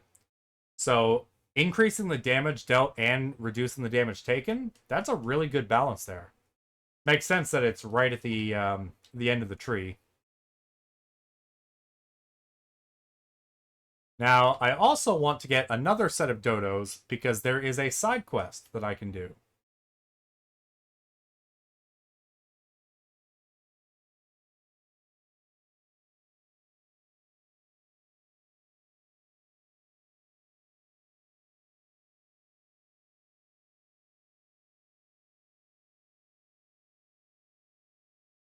All right, let's burn them.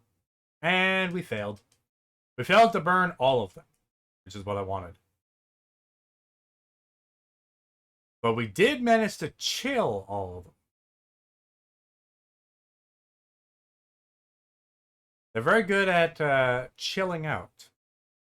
Ah, haha, haha.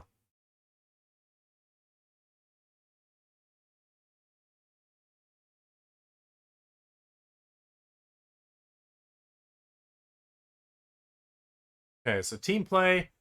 I'll give sidekick, which just like with the shock debuff, sidekick means that you will deal an extra hit with every attack.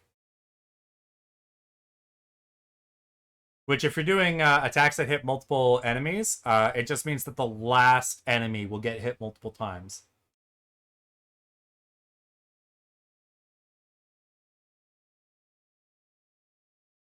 Oh, damn, that bird has a lot of dodge. Can you not dodge me, please?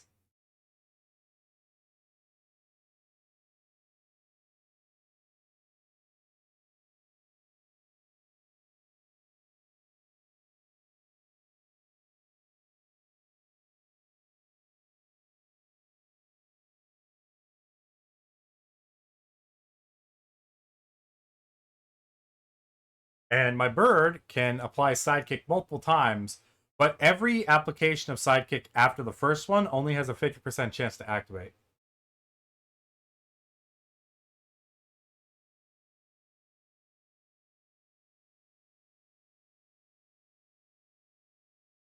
All right, so this dodo doesn't have burn on him. Let's apply it.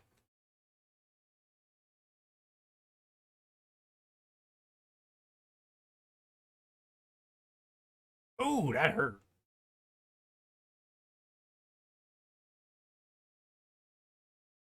Hmm. Okay, he resists it, so I will use a regular physical attack on him. And I don't have anything particularly strong, but I can do a few things still.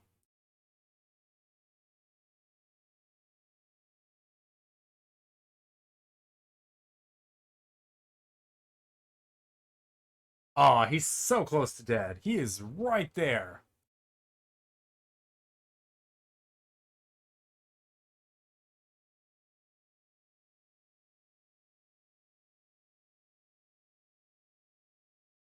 All right. Same deal as before, but at the end, we are going to use an a hit everyone attack. Or not. I don't need to. Because this guy is just go straight to death.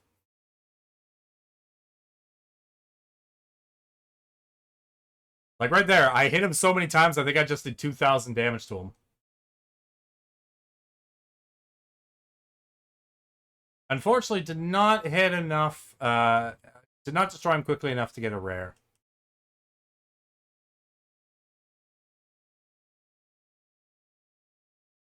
How do I want to build you?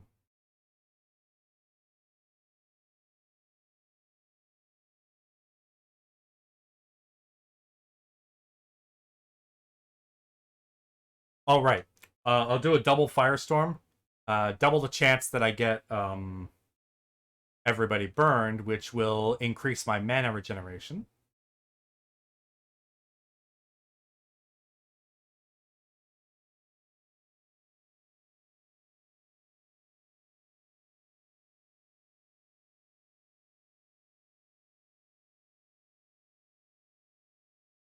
Hmm.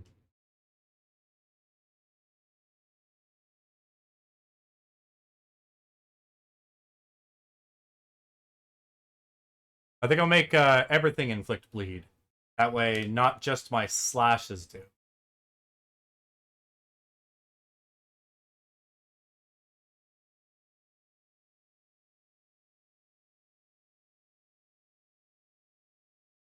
And then more evasion. Bird's going to be the most evasive bird.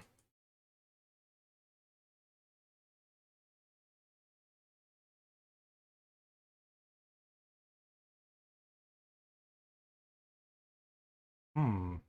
That's powerful. Ooh, does additional damage if the target is shocked. Could be handy.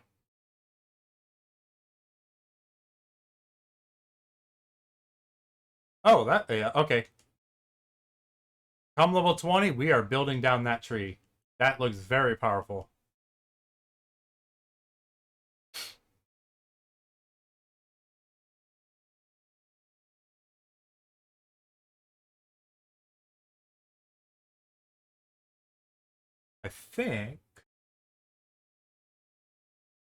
I think I'll build down this tree as well. Get some more defensive power in for Sunbro.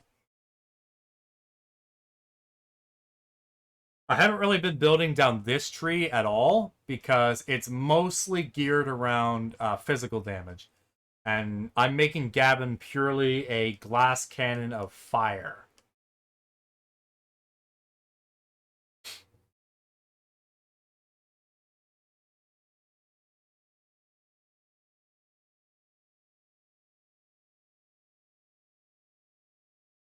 Hmm. All right. Even more powerful fireball. I'm all over it.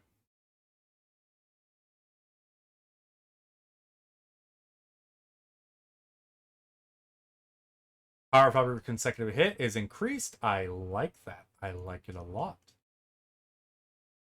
All right, let's keep going. We got a lot to do and not a lot of time to do it. Oh, hello. Oh, you. Hey, you again. Now you're at Horizon Beach already? How did you even get here in the first place? Also, don't you know the monsters here are much stronger than the ones from the mountain path or the blue caves? You're gonna need stronger monsters if you're aspiring to have even a ghost of a chance of beating the monsters here. You can't just rely on your spectral familiar. That's what really makes a great monster keeper, you know? I'd love to show you what a team of strong monsters looks like, but I've got some important business to attend to. You see, there's an old man by the sea who's looking to hire some experienced monster keepers for a treasure hunt. Of course, you haven't heard about it, because you don't even qualify. Come now, Leonard. There's more of... Oh, different guy. Come now, Leonard. There's more to a great monster keeper than having strong monsters. For instance, humility and sportsmanship. I'm sure Cody will be allowed to participate in the treasure hunt as well. I suppose that's true. All right. You may try to follow in my lead, and perhaps you will become a great monster keeper too. That's not really what I meant. Onward! The old man should be just by the seashore. So this whole playthrough, I have wanted to smack Leonard. He is one of the 4 spectral keepers, just like my character, and he is easily the most arrogant.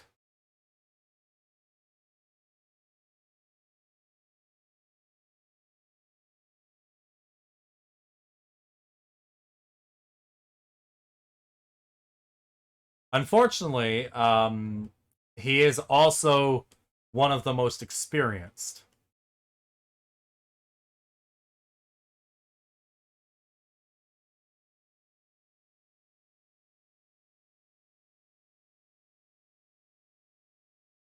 So right there, I just using a thing that I can use to instantly level up my guys as long as they're um more than 2 levels below my highest leveled character.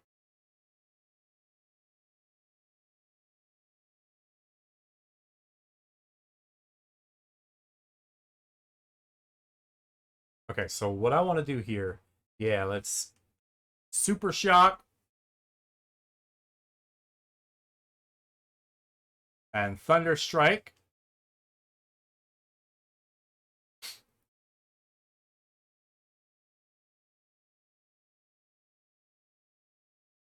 Chance to remove buffs sounds pretty good to me.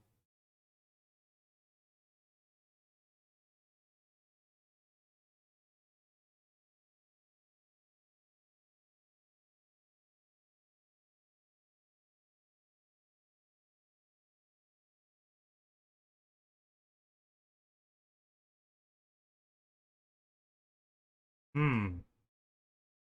Defense from equipment increased by 25%. Could be useful. I think what I'm going to do is going to do buffing shield and then safe cast level 3. So just straight up give everybody a nice super shield.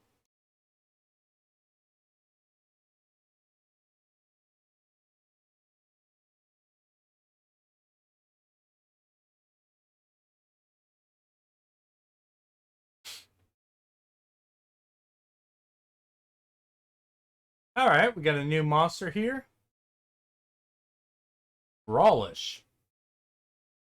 Alrighty. So you're weak to wind. This is another thing I really like. Before every battle, you can kind of examine the enemy's weaknesses, which is the red up arrow, and their strength, which is the icy shield. And then you can also see what type of attacks they can use. So you can see it's a sword if they're only able to do physical attacks, as well as the element of the attacks they use. So it's a nice way to analyze which 3 monsters you want to put out first. These guys all do water damage and earth damage, and they're all physical.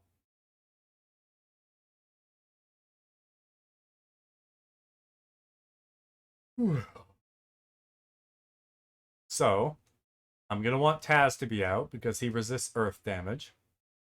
But he is weak to wind, so, but none of them can use wind. So, he'll have some resistance there. Everybody else is pretty much weak to everything. So, I'm going to be relying on my lion here to protect everybody.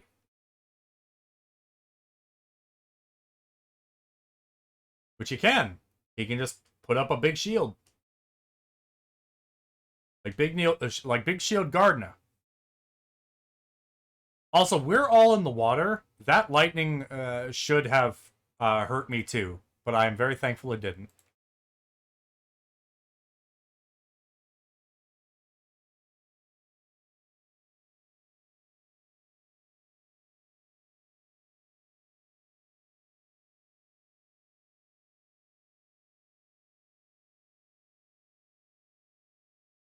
All right.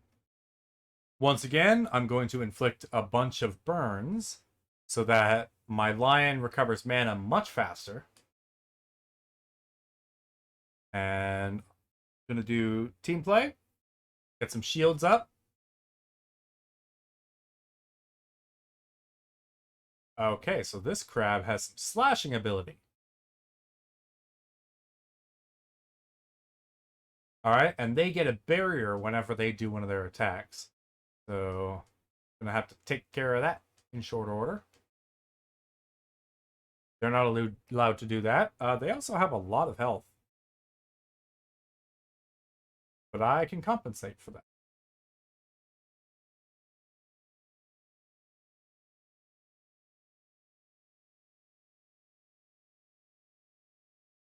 All right, they've all been hit by the fire.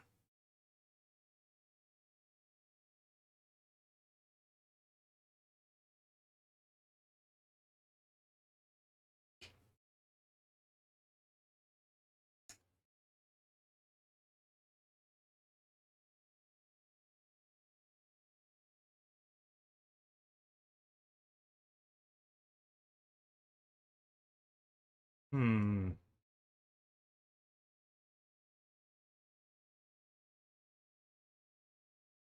What else can I do? Well, he's still got a fair bit of health, so I will ensure that he's got some damaged effects, which he very much does now.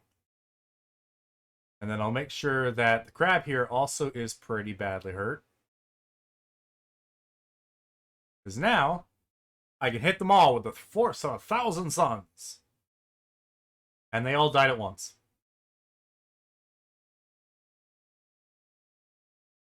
Oh, nice. Combo potion, and I just got a Brawlish egg.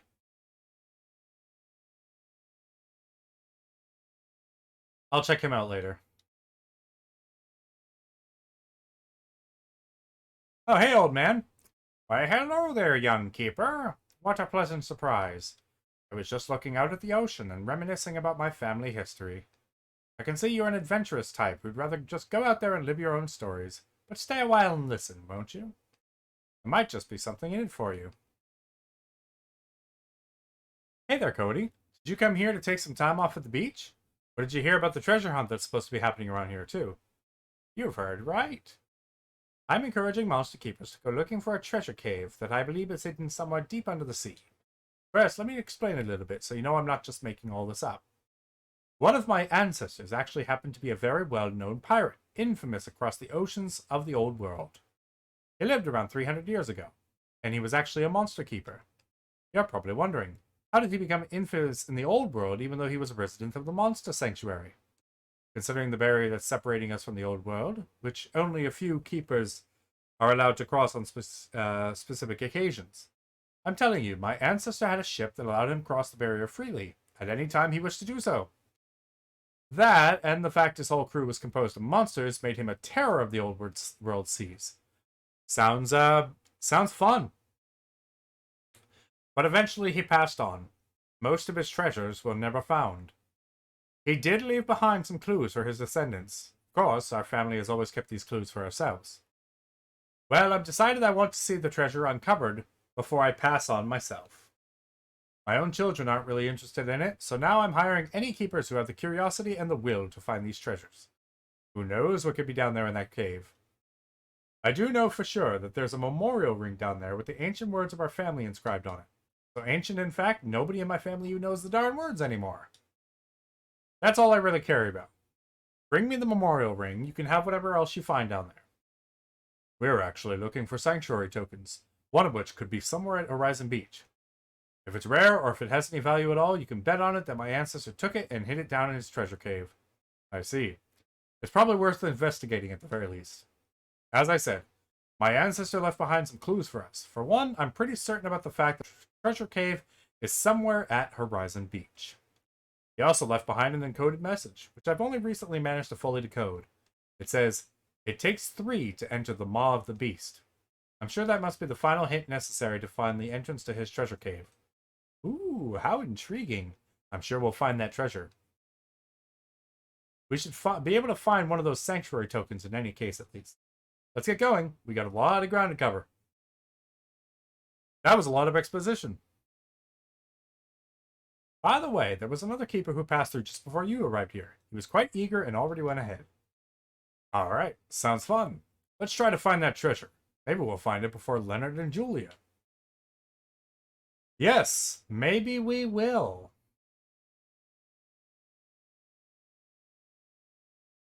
Ooh. Can I get past that with the koi? Nope. You are not getting past those bubbles, sir.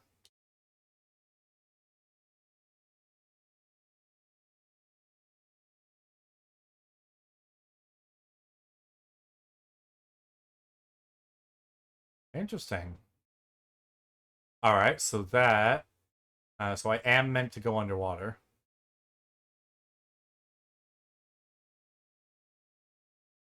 Alright, so before we go into the puzzle, it is about... I am nearing the 4-hour mark, so what I'm actually going to do is... We're going to close out the game. We're going to call it there for tonight. And With that said, thank you everyone for coming. I had a lot of fun tonight, as I always do. This game is extremely fun. Let me close out my recording.